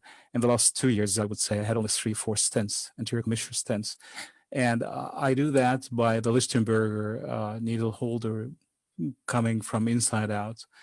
And so far, I'm not sure if I'm lucky or if this is what should happen, that I'm not getting any implantations on the parts of the sutures. I mean, did you see before in your experience that it gets implanted on the neck or in the part of the which had the suture going through? Let me answer the questions in order. First of all, I was talking about fairly sizable papillomas and CO2 laser. If you are using angiolytic lasers in the office for small areas of recurrence and are just blanching them and staying superficial, I think that's safe. And I do that too. If I have any concerns and there's a reason why I do that in the office, I also don't hesitate to hydrodissect in the office. If you give yourself a clear, non-pigmented liquid layer between the surface, it'll help protect you. But I don't think you need to do that. I have no trouble at all with what you said. I agree with you. Now, the second question is, the answer is yes. I haven't seen that happen on my patients, but I have had several patients referred to me who had had stents placed and sewn through buttons, who by the time they got to me had papilloma growing external to the larynx, out into the muscles of the neck. So most of the time you probably get away with it, but not always. Thanks for the comment. So I guess so far I've been lucky. The other question that I had on my mind is about implanting fat for certain scars and sulci, and why not hyaluronic acid instead of fat? Good question, because fat lasts forever. Now I started to say and left it out of the lecture because I started a little late and didn't want to finish too late. My initial notion with fat was that it was just going to create a soft tissue. And that, of course, was very naive. If I had talked to Ron Shearer, he would have told me I was thinking all wrong before I ever started. This is a myoelastic aerodynamic system. If the fat stays fat and remains soft, you get what looks very much like a normal mucosal wave. That function is passive. You can certainly use hyaluronic acid. I think a better choice is something that is not available commercially, and that is a collagen, acellular collagen gel that goes in as a liquid and turns to a gel. It looks like a little breast implant when you put it in, and it hits water. It was worked on experimentally in the Boston area by Collagenesis company and then never came to market. That I would really like to try. But the hyaluronic acid doesn't last indefinitely. For those of you who don't know how nuts I am, I will tell you that the first patient on whom I tried autologous lipoimplantation was the president of the Washington, D.C. Bar Association. That's the Association of Lawyers in Washington. And he is now more than 30 years out. I see him occasionally, and the fat is still there, and he still has a good functional mucosal wave, and for his purposes, a normal voice. I've never seen that kind of duration with hyaluronic acid. Yeah, this is very interesting, Bob, because as we know, sometimes the fat can also be reabsorbed. I don't know, I wanted to ask about fat to Giovanna Cantarella, because she presented a very nice, her video was talking about fat. And now that we are discussing, Giovanna, I don't know, what would you like to add? Let me add something so she can respond to that at the same time. First of all, I enjoyed that presentation too.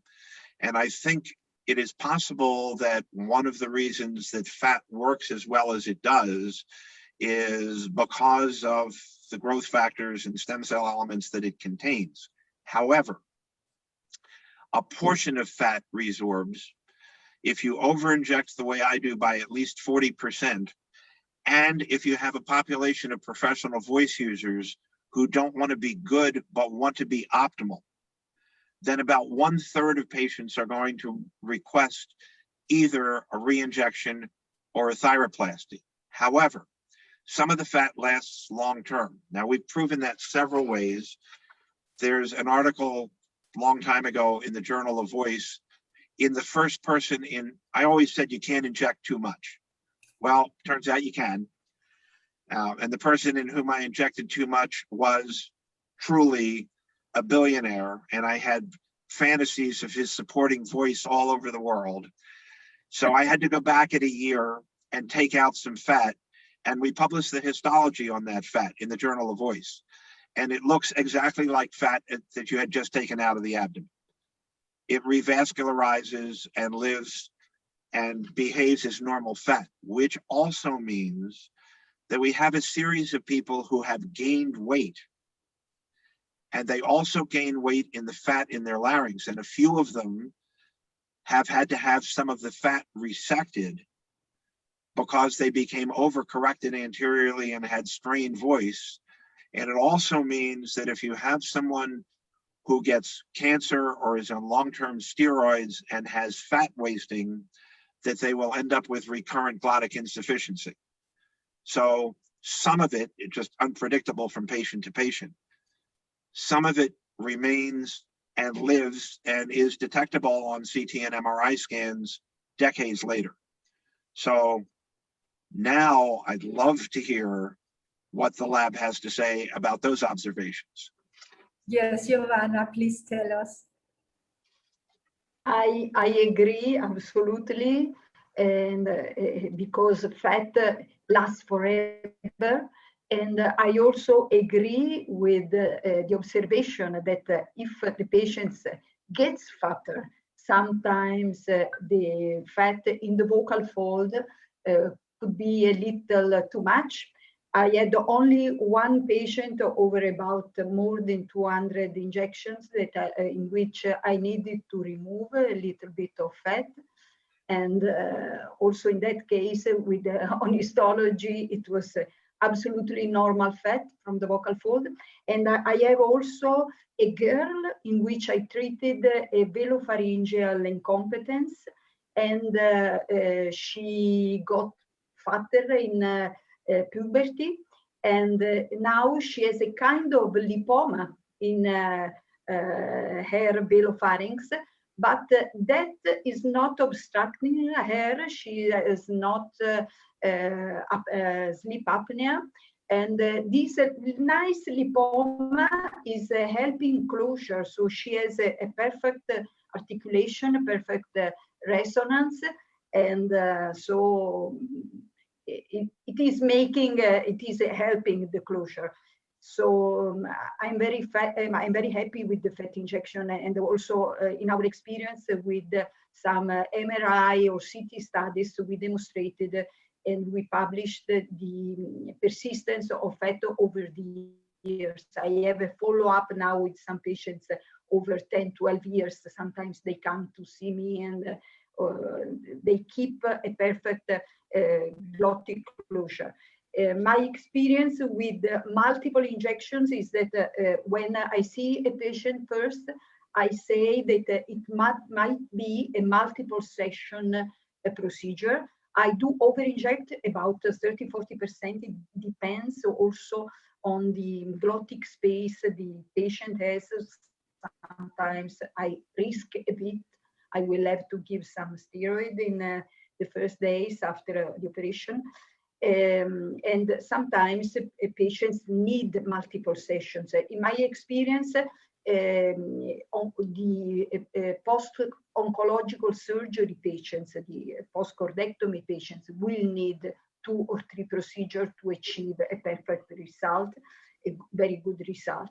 In vocal fold paralysis, I think in my experience, it's about 18% of patients who will need a second procedure about 1 year after the first one. If you have any other question. I think that the percentage of people who require a second injection depends on our population. If they are, I agree with you, if they're standard vocal fold paralysis patients who just had heart surgery or cervical fusion and they're factory workers and they're happy to be able to be heard in the pub. If they're professional singers or professional speakers, the percentage goes up because of the voice demands. I agree with you about fat injection into the pharynx. We have a fair population of wind instrumentalists. Also, if you specifically ask your singer patients, a lot of them will turn out to have either been wind instrumentalists or to be. VPI is a very common problem among wind instrumentalists, and for professionals, it's disabling. We're interested enough that I have an adjunct professor who sees patients with me 1 day a week, who's a former Philadelphia Orchestra bassoonist and is a full-time music professor and teaches wind instruments and singing. So we're really looking at that velopharyngeal insufficiency that we might just about miss. I mean, you'd hardly see it unless you have them bring their musical instrument, can really be disabling and responds very well to fat injection. And I'll make one more comment in hopes that it inspires Giovanna to do more research. There's a lot of controversy and not a whole lot of evidence about what kind of preparation leads to the longest fat survival. Over the years, I've tried centrifuge, insulin, all the rest of that stuff. The plastic surgery literature shows that liposuction doesn't work very well, but they use 3mm liposuction cannulas. I use an 8 by 10mm liposuction cannula, which does relatively little damage to the fat. I don't have good research to prove it, but you can inject the fat through an 18-gauge needle pruning syringe onto the surface of a bowl of water. And you'll see a little bit of an oil slick, but mostly you'll see intact fat globules. If you do the same thing after using a 3mm liposuction cannula, there are not very many intact fat globules. So I use the largest available liposuction cannula, rinse it with saline, load it into the pruning syringe, and manipulate it as little as possible. And that's given me more durable results than anything that I tried. But I'd love to see somebody like Giovanna in the lab do controlled trials of the various techniques and prove that right or wrong. Yes, because I want to comment that when I was in Lyon with Marc Bouchaillet, Roman Perus, and Bruno Colombo, they show me that they don't make liposuction, but they open the skin and they take all the fat without the centrifuge. And until now, I have good experiences with this technique, and I inject fat because I do not agree to inject hyaluronic acid or something else, because I am all the time very conservative because of the different reactions, allergic reactions or granuloma reactions. And well, this is a very good idea that you have, Bob, to be international and talk about that. And yes, Giovanna, please.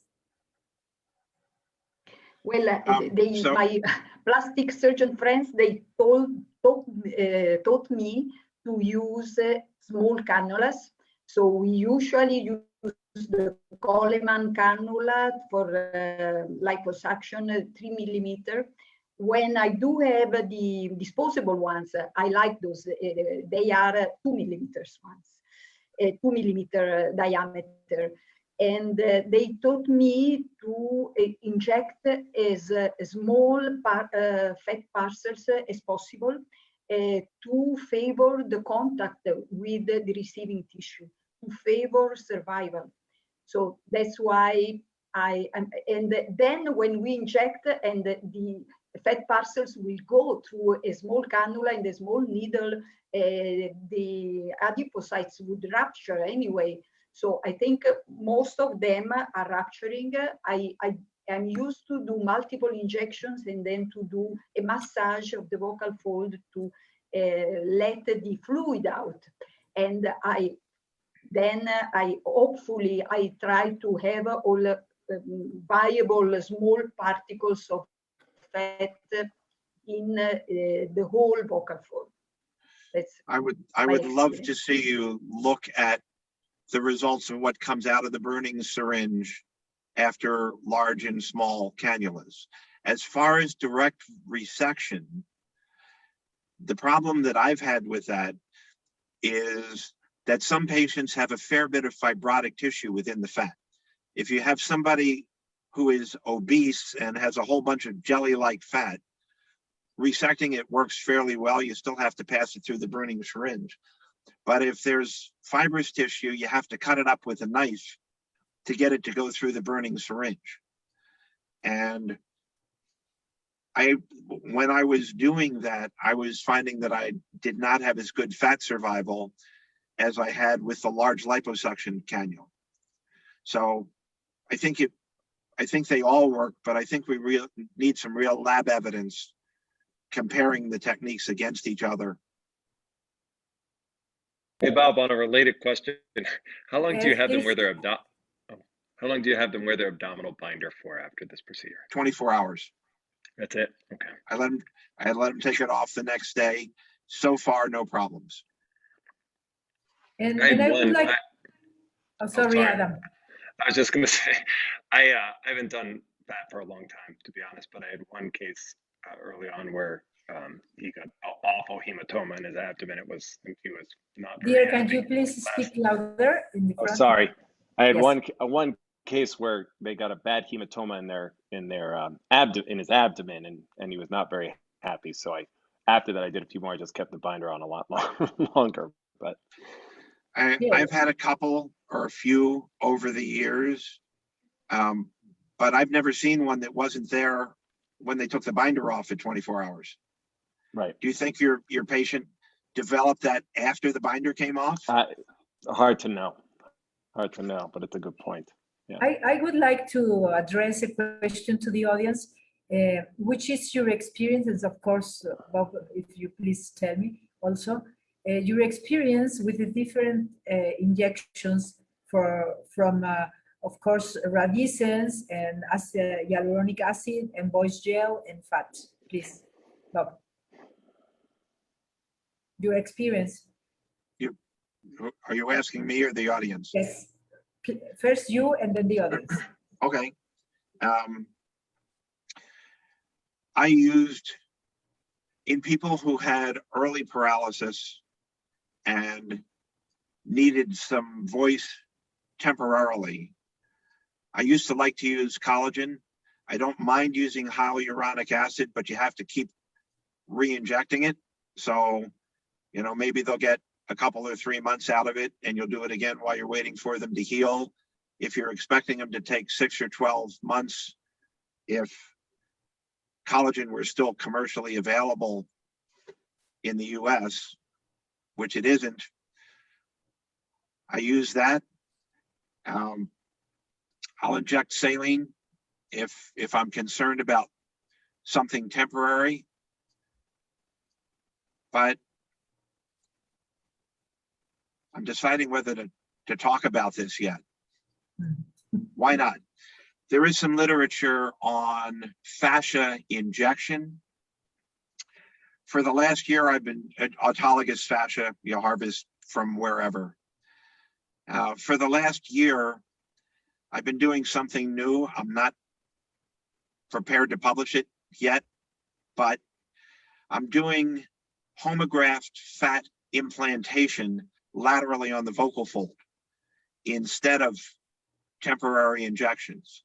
It doesn't so far look like it requires much over injection, but I use the same homographed fascia lata that I use in the ear for tympanoplasties, cut it into strips, make a small incision lateral to the vocalis muscle, use the right angle to dissect a pocket and place it. And because it's sheets, it doesn't have the same kind of resorption that we get from fat injection. At least that's what it looks like so far. I do not use Radius or hydroxylapatite. As you all know, I have a paper, I can't remember if it was 9 cases or 12 cases, but it's in the Journal of Voice.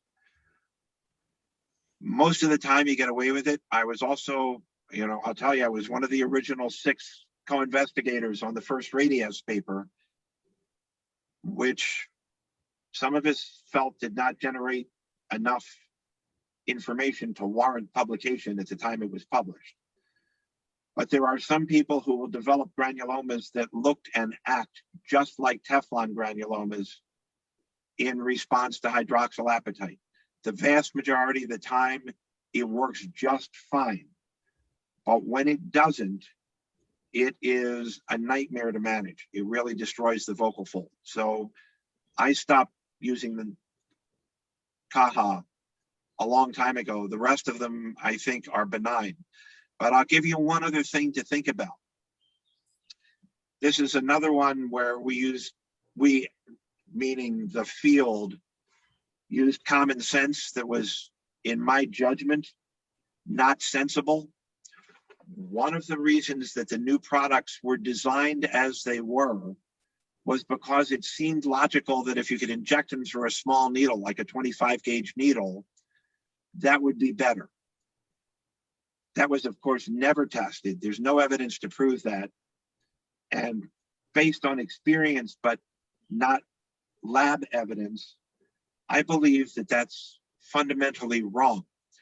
If you have a substance of low viscosity that you inject under high enough pressure to get through a 25 gauge needle, it tracks along the fascial planes and goes wherever it wants to.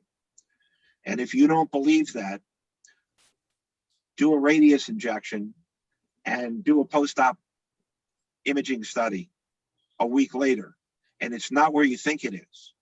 That's actually unlike Teflon. Now, Teflon has major problems, and there's a good reason why it's off the market for our purposes. But it was very viscous, and when you injected it, it stayed where you put it and made a blob right where it is. When you inject radius or one of the substances that's similar that doesn't have the hydroxylapatite in it, you have very little control over where it's going. Low viscosity fluids under high pressure injection, I think probably are disadvantageous. You don't lose that much with something more viscous because of a slightly larger needle hole. Also, when I do fat injections or inject anything else with a larger needle, I try to put the needle in at a slight angle rather than straight down perpendicular with the surface. That creates a little bit of a tunnel that gets closed by the pressure of the injected material, and you're less likely to extrude. So I don't know if that answered your question, but those are my thoughts on that topic. Yes, thank you, Bob. And Giovanna, did you have some comments about my question from the different for the same reasons, I used only fat. So I do not have experience with other injectable materials. I have had very good experience with fat, so I prefer not to use material which is not autologous. Yes, yes. I don't know if somebody from the audience has another question about that. Yes, Joseph? Your microphone, please. Okay, can you hear me? Yes. Hello, everybody. Nice to see you. Yes, in my experience, I make always the early augmentation with hyaluronic acid. It works wonderful. And then if I have a permanent paralysis, a long-lasting paralysis, I take box implant. I have very good experience. One of my oldest patients is now about 20 years ago. But you have to take it, to install it very carefully, because in the wrong place, you have no chance to get it out. But it works. Yes, I cannot do fat in my office. I have a semi-sterile situation in my office, and I'm afraid that I get an infection at the abdomen when I like to get fat. That's my problem. Thank you, Joseph. Interesting discussions as usual, Joseph. Nice to see you. First, I think hyaluronic's just a fine substance for early control while you're waiting to come back. We should mention that in somebody who has a dense paralysis and you do an EMG and you have maybe a 10 or 15% recruitment response and they're atrophied, I usually do a planned two-stage procedure and inject fat first. Sometimes it works and it's sufficient. In any case, if it doesn't, you have a lot more tissue between your thyroplasty implant and the internal mucosa. I have seen maybe one of my patients and other people's patients who have had thyroplasty implants put in a severely atrophied vocal fold and ended up with internal extrusion, or at least internal exposure. I've never seen that happen after I've injected fat, And I certainly have had some people that I told were going to need fat and thyroplasty who didn't need thyroplasty. The Vox implant, if you ever have had to try to take one out, I agree with you. It requires a drill, and it requires safety glasses of the mucosa while you're using the drill. And it's a pain in the neck, which is, I mean, it works fine, but that's why I use, yeah, it does. But that's why I usually use Gore-Tex, especially in a mobile vocal fold or a hand-carved silastic block. But it's fine. The Montgomery prosthesis is fine. If I'm doing, my life is still includes neurotology. So if I'm doing a skull base case and I'm spending 24 hours and cutting cranial nerves 6 through 12, I'll put in a Montgomery implant just so they don't aspirate in the operating room, knowing we'll have to adjust it later. But I prefer that to the Vox just because you can pop it right out. There is a new injectable on the market. It hasn't got much play yet, but it's a silk product. Tom Carroll at Brigham is heavily involved in that. I just saw a talk on it, and they said you don't overcorrect. They've seen it last now as long as 6 months without going away. They think it's going to be long acting, and possibly have some sort of growth factor effect as well, although they don't know, obviously. But it's a new product. It's FDA approved in the US, but it hasn't been out for long. Bob, do you know anything about it? Not more than you just said. I looked over all Tom's literature when he first started on it. We just need experience.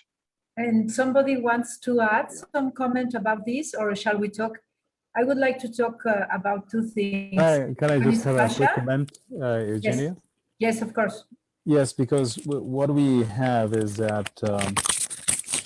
Are you talking about fascia? Because yes. Okay, yeah. Please go on. Because what I would like to say is that probably it has been since 1994 that in Finland, and right now it is getting to certain places in Germany, Austria, and other countries, that we have been using fascia mainly and fascia lata.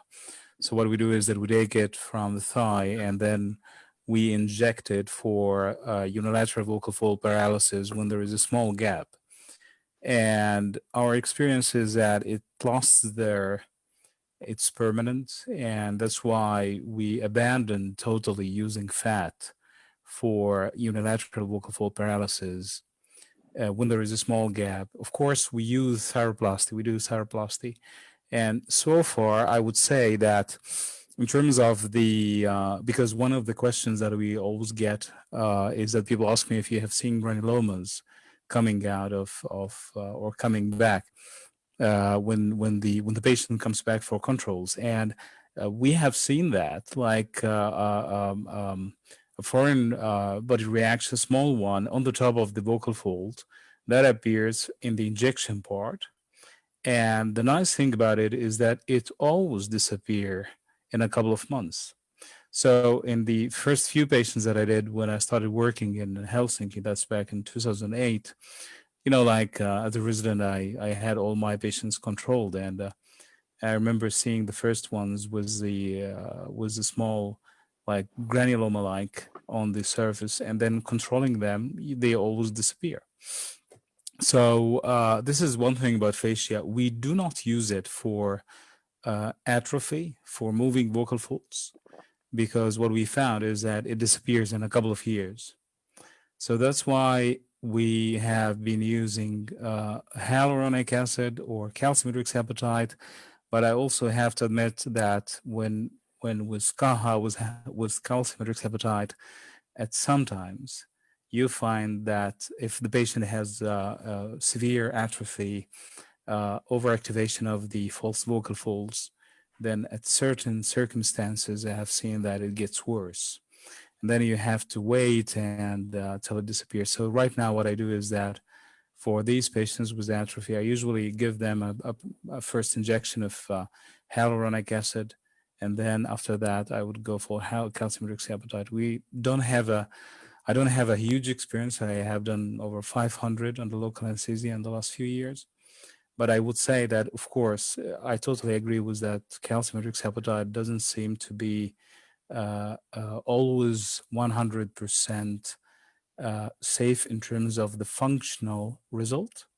But I also have to say that I have never seen a granuloma coming from calcium hydroxyapatite after the injection.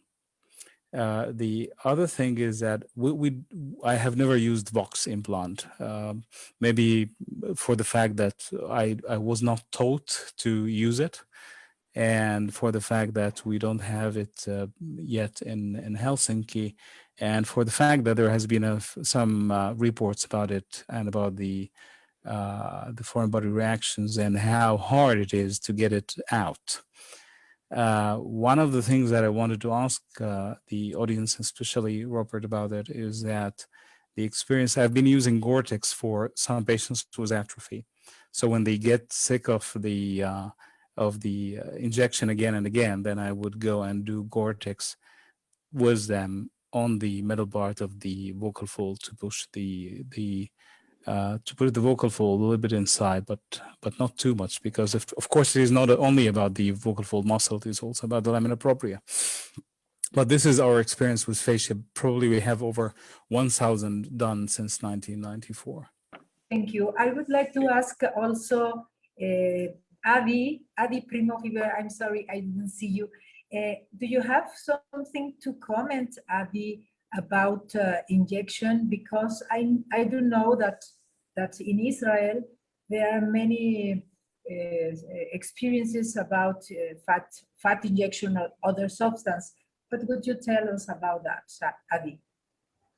Well, hi everyone. One of my last patients, we reported that had an injection of Renu. It's in Israel, it's Renu. It's the same as Redias, the calcium hydroxyapatite. And unfortunately, like Professor Satalof said, the material just ran into through the cricothyroid membrane, and we had a terrible abscess there that we have to drain afterwards.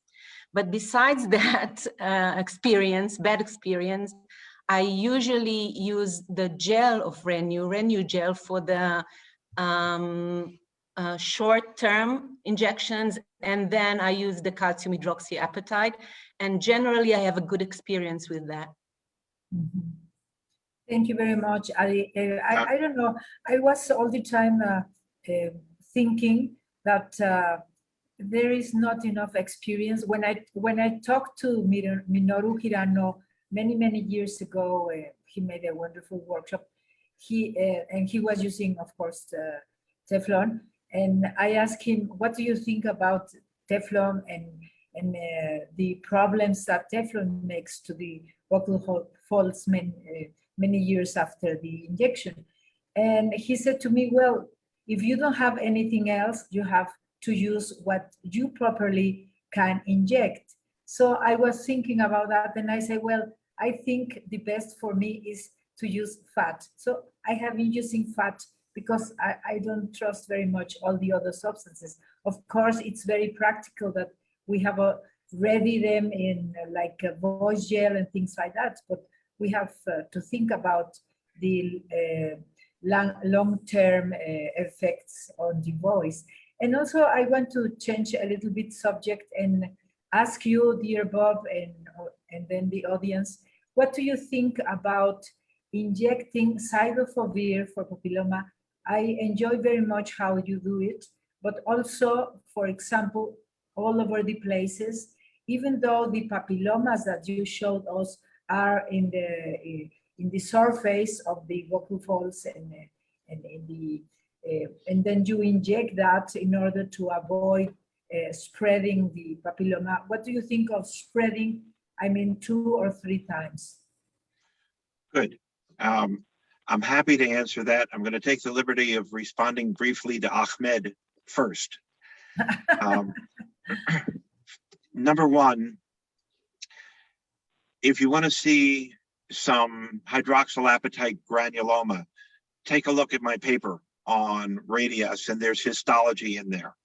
I've never seen a granuloma at the injection site like you get with fascia injection, but that's not uncommon with fat. The fat ones don't go away as consistently. You sometimes have to touch them with a laser to shrink them down, but it only happens if there's some fat extruding through the injection site. So when I finish injecting fat, if there is any fat sticking out, I cut it off. So there's no fat above the mucosal surface. I don't know why. Yeah, I don't know why when people phonate, some of them haven't squeezed up some fat and gotten it anyway. But I used to see them commonly when you had a little fat pouching out of the injection site. You usually don't. Now, I totally agree with this, because this is the same with fascia. When you have a small thread still coming out, you know, like from the part of the injection, then I try to take it away, suck it away, because otherwise, right, I know that I will end up with small granuloma. But the nice thing is that it disappears so far. Okay, so let me ask you. I'm of course familiar with your fascia literature. There are a couple reasons why I haven't been using, I mean, I tried injected fascia for a while. Maybe you can educate me on one of them. One of them is because it doesn't seem to last more than a couple of years much of the time. But the other is, in the time it takes me to cut it up into little tiny pieces that will go through a burning syringe, I could do 2 cases. So do you have some easier way than sitting there for 15 minutes, morselizing it and cutting it up into little tiny pieces so you can actually inject it? It will take less than 15 minutes, but not less than 5 minutes. And what I usually do is that I take it under local anesthesia, and then while I'm handling it and mincing it, I would have the anesthesiologist putting the patient to sleep, and then one of the residents we will do it always under jet ventilation, or right now we use also the Ventinova, the new ones. So the idea is that to make it as fast as possible and to have a nice view of the vocal folds as how they will look, hopefully, after the injection, to avoid the distension or the effect of the tube. But no, you will probably need 10 to at a maximum 15 minutes for the mincing. That's true. Okay, well, I am now working, as I told you, with homographed fascia out of a package and with sheets rather than minced or morselized. And I'll let you know, it's too soon to tell, but it looks like it may last longer than it does if you morselize it or mince it. We'll see. So let's talk about cidofovir. First of all, Willie Wellens did a lot of nice work on cidofovir and was very limited by the government. He was initially not allowed to go over 5 milligrams per ml and eventually had to cut back to 2.5 milligrams per ml. So we really don't have any good scientific data on what the doses should be. On the basis of no data whatsoever, like most of what we do in our lives, I use 15 milligrams per ml and have all along, have never had any adverse reactions. Of course, we don't inject much. Now, let's talk about cidofovir. As far as I know, the oncologic risks that people talk about have never appeared in humans. If you give pharmacologic doses to mice, you'll get mammary tumors. That doesn't bother me too much. I'm not aware of any cases that people can demonstrate are causally related. However, there is a cancer risk with papillomas, and somebody with papilloma is going to get cancer and will have had cidofovir injections, and everybody's going to blame it on the cidofovir. That's post hoc ergo propter hoc reasoning, a fundamental flaw in logic, but it's surely going to happen. So the main problem with cidofovir is that I don't get to operate on very many papilloma people anymore. because people that I used to get to operate on 3 or 4 times a year have now gone years without having papilloma recurrences. In some of my patients, the cidofovir works miracles. Usually when I go in, I will remove, if it's a bad case, I'll remove papilloma from one side and inject cidofovir in the other side, planning to go back. In some of them, the cidofovir disappears. I mean, the papilloma disappears. Now, is that the cidofovir? Or did we provoke an immune reaction by removing the papilloma from the other side? I have no idea. The study that I would really like to see, that we'll never get away with doing in the United States, is comparing cidofovir with saline. When you would inject cidofovir correctly, you do it intralesionally, and the papilloma blanches. I have no idea whether it's killing the papilloma by an antiviral effect or whether it's just devascularizing it. I consider it at least imaginable that if you did the same thing with saline and everything turned white and you devascularize the papilloma, that it would go away with that. We know that there are vascular advantages with Avastin, for example. So once again, I use it, I get good results, and I have absolutely no faith whatsoever that I know what I'm doing from an evidence-based scientific standpoint. But for sure, I have a ton of patients who just don't require surgery anymore. And if they get a little recurrence, I can inject it with cidofovir and it disappears without going back to the OR. And if it doesn't, I go to the OR and reviral type it. So that's my experience. Using it for hydrodissection is probably pure nonsense, but I figure maybe if I disturb the deeper layers and they're bathed in cidofovir, maybe some of it will suck up and help a little bit. But I wouldn't bet my scientific career on that. But I'm not worried about dosing because I'm dissecting in that plane. And most of the cidofovir that I injected is going to be released as soon as you elevate the flap, and it's not going to stay in anyway. So that I would consider speculative, probable nonsense. But treatment of the papilloma itself works. I'm just not sure why. Is somebody from the audience want to comment something about papilloma treatment? Or because I do use cidofovir, I don't have so many cases, but usually I inject them because I receive the patients with papillomas in both vocal folds and also in anterior commissure. So I inject the 3 places, both vocal folds and also anterior commissure. And it is working, but I have so few cases that it is not possible to make a correct publication. Somebody wants to say something about papilloma? Yes, Joseph? I have a question about mixture. How do you mix the cidofovir, the pure substance?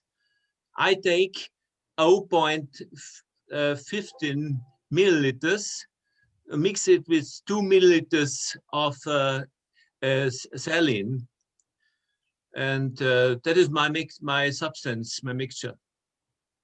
The cidofovir comes at 75 milligrams per ml.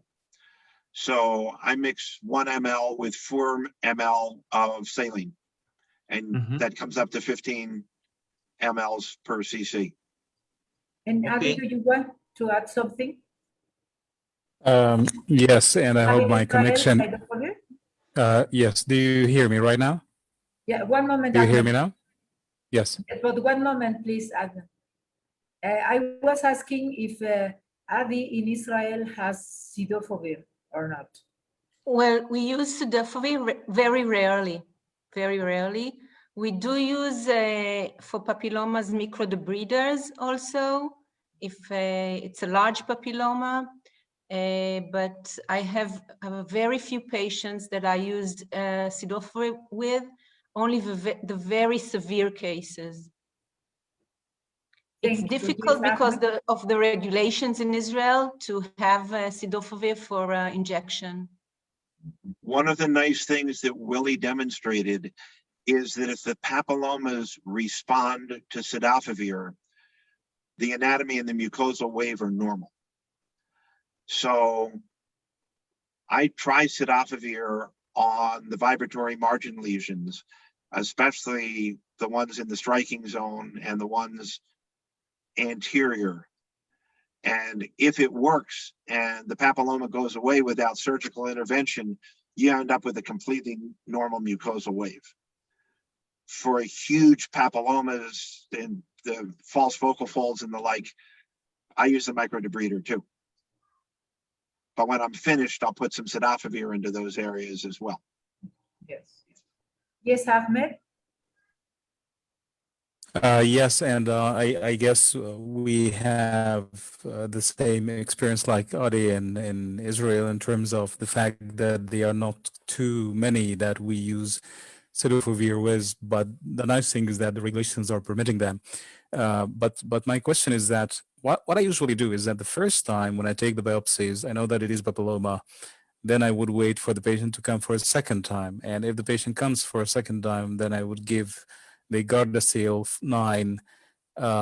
And this is what we do for all of these patients. And if they start to come quite often, like about 3 to 4 times a year, then we would go for a cycle of cidofovir. And my question is, what I do is that I have a cycle of about 3 to 4 times of using cidofovir.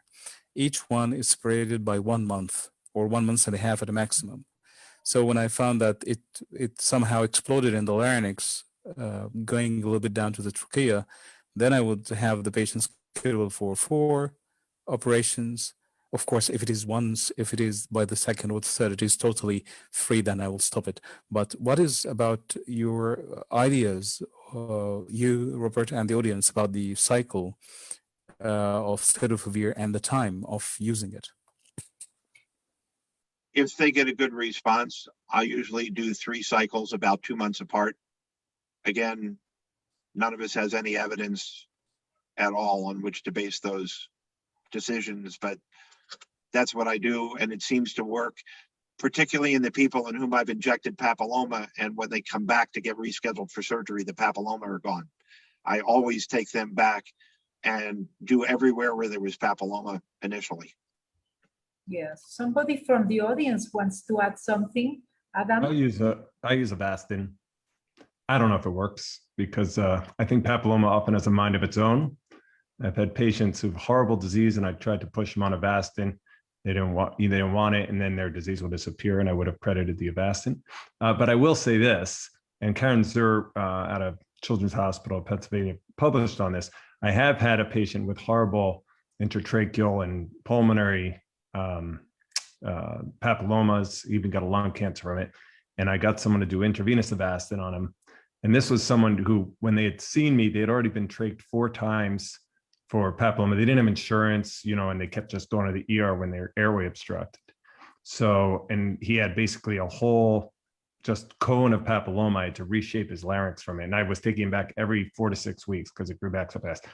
He has intravenous Avastin just wiped out the disease. I mean, he has to get it regularly, but he hasn't had a recurrence ever since. So for those kind of cases, intravenous Avastin definitely works. Orietta, do you have some experience with this kind of difficult patients? Well, I usually apply dry to 3 to 5 different days injection, and I have 6 weeks between each of the sessions, and I have 3 to 5, usually 3, and if possible, I mean, if it comes back, I do surgery and then I inject again until 5, and then I have to wait about 1 year, and then if we do not need it, it's very good luck. If not, we do it again. And I don't know, I was going to ask you also, in your great experience and the current concepts in the high level singers and actors. Bob, what would you comment about the surgery under indirect phonosurgery? Not direct, but indirect. Are they quite quiet to have this surgery or not? Your patients? Are you talking about papilloma or anything? No, in general. I mean, in general. Before you leave papilloma, can I ask one more question? Are people recommending vaccination in patients who've had papilloma? Okay. Yes, I do that too also. Yeah. For every, what we do is that we recommend it for every patient who came for a second operation of papilloma, this has been in force actually for a couple of years. Last year, in the beginning of January 2020, we had, it was an awful process, but I had my university hospital to agree that they will pay for all of the patients. Oh, wow. So we gave Gardasil for everyone, and we had to make it in a certain way, but anyway, it works right now. We give it to everyone who came for a second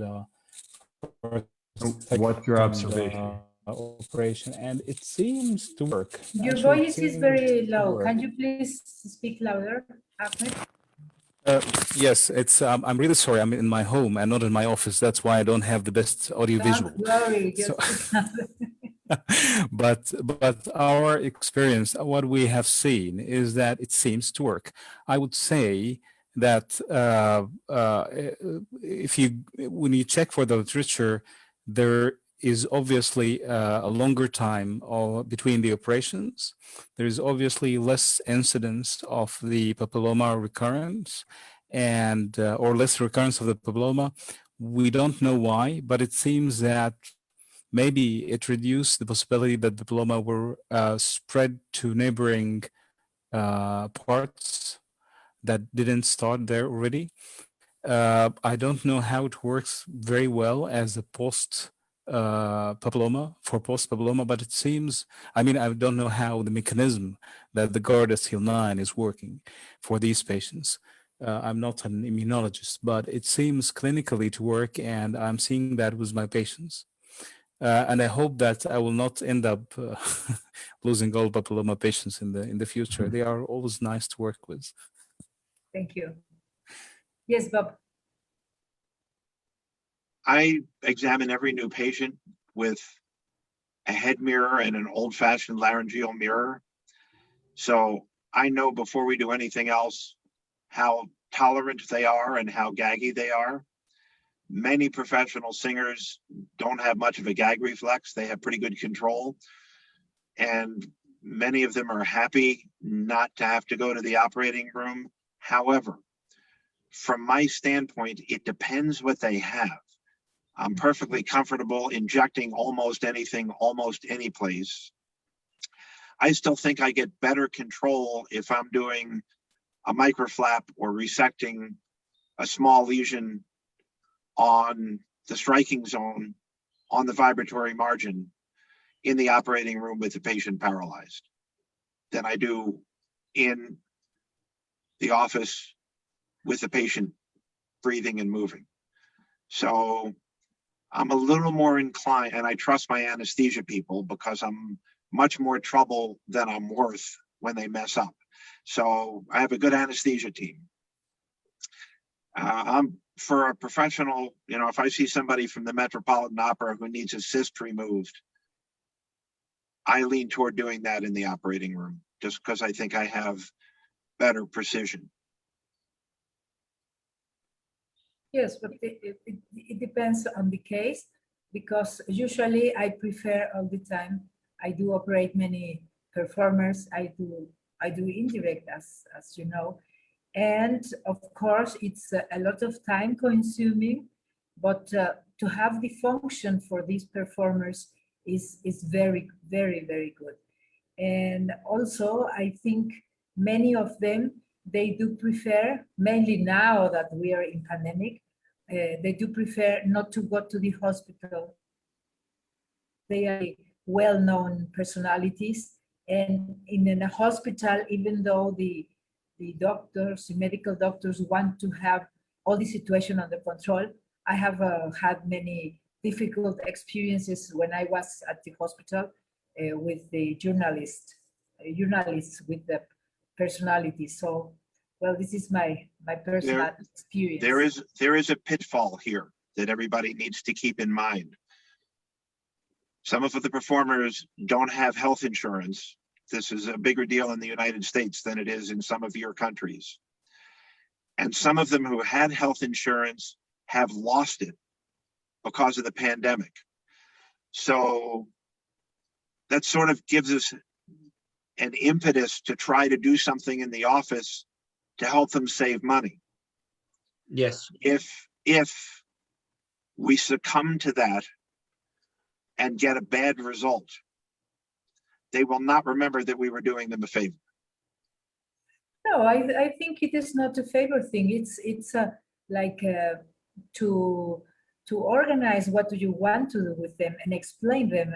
There are some of them that they don't want to be awake, even though in my case they do have IV sedation.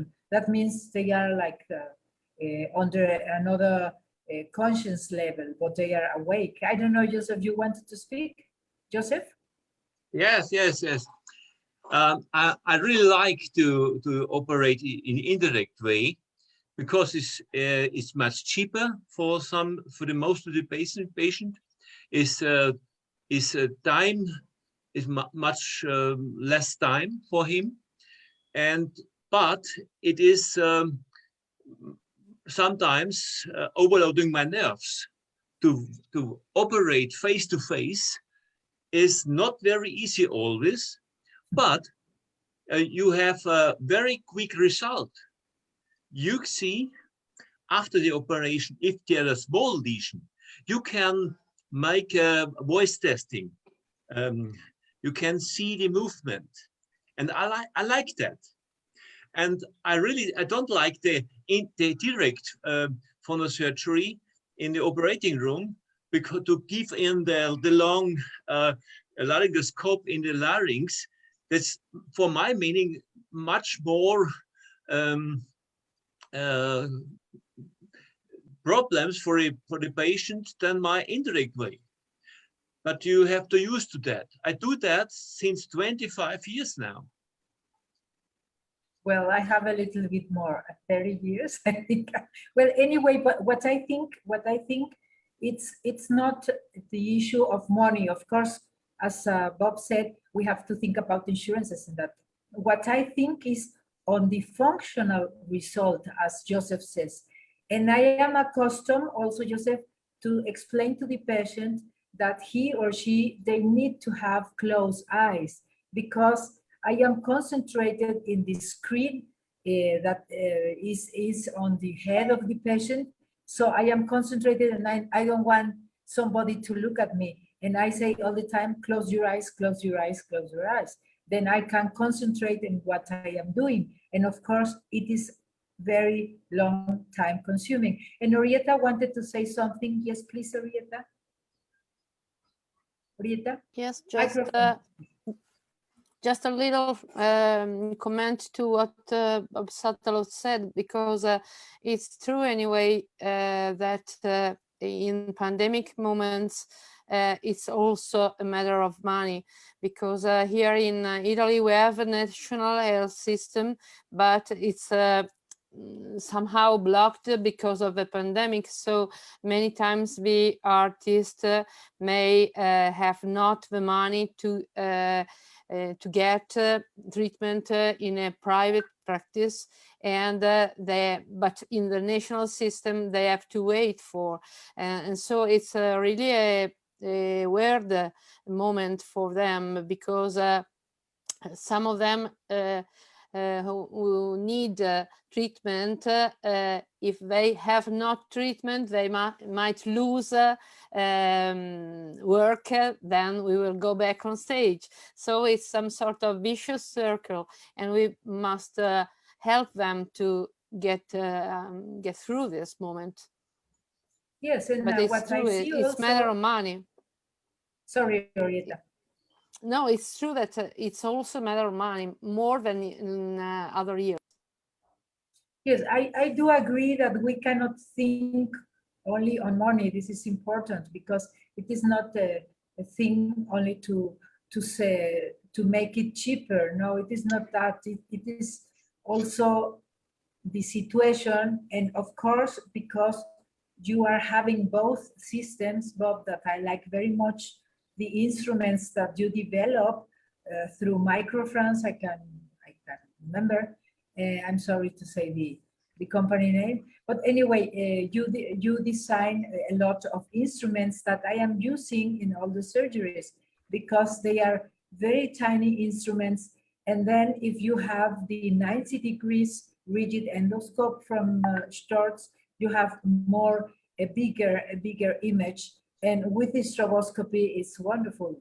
Perhaps sometime I can make surgery under high speed or some of the other wonderful new views. But at the moment with stroboscopy, we do have many advantages of that. And I don't know if somebody wants to comment something about that. I don't know how tired you are, my dear Bob. I think. Well, I hate to say this because I would love to do this for another 6 hours. However, I have another computer running and I'm in the middle of a Board of Governors meeting for the American Academy of Otolaryngology. And it is just coming up on the time when I have to do something. So I thank you very much, dear Bob. This was a wonderful presentation. Everybody says congratulations, thank you. And of course, as you see, all the world was there. And well, I want to say thank you for your time, for your interest in answering all these questions that I am sure everybody is asking you all over the world. And we are with you on 2nd June in the Voice Foundation. And so I invite everybody to come, not only to Comet session in the Voice Foundation symposium, but also to share all these great efforts from the Voice Foundation that I thank you personally, because after Dr. Wilbur Good, you made a wonderful heritage, and you have developed the Voice Foundation as brothers and sisters through the world. And I thank you dearly, and we shall be with you there also, Bob. And thank you very much for everybody. Thank you. Thank you all for spending so much time together. It's always fun for me to hang out with people who know more than I do. I learned a lot from all of you today, and I look forward to seeing you in Philadelphia, at least virtually. Have a good evening. Bye. Thank you. So thank you, everybody. And we shall see each other 15th of May. Please let me know if somebody wants to talk about the special topic in a short way about examination of the singers. And also you, Bob, 2 minutes. Thank you very much to everybody. Bye. Bye-bye. Bye. Bye. Bye. Bye.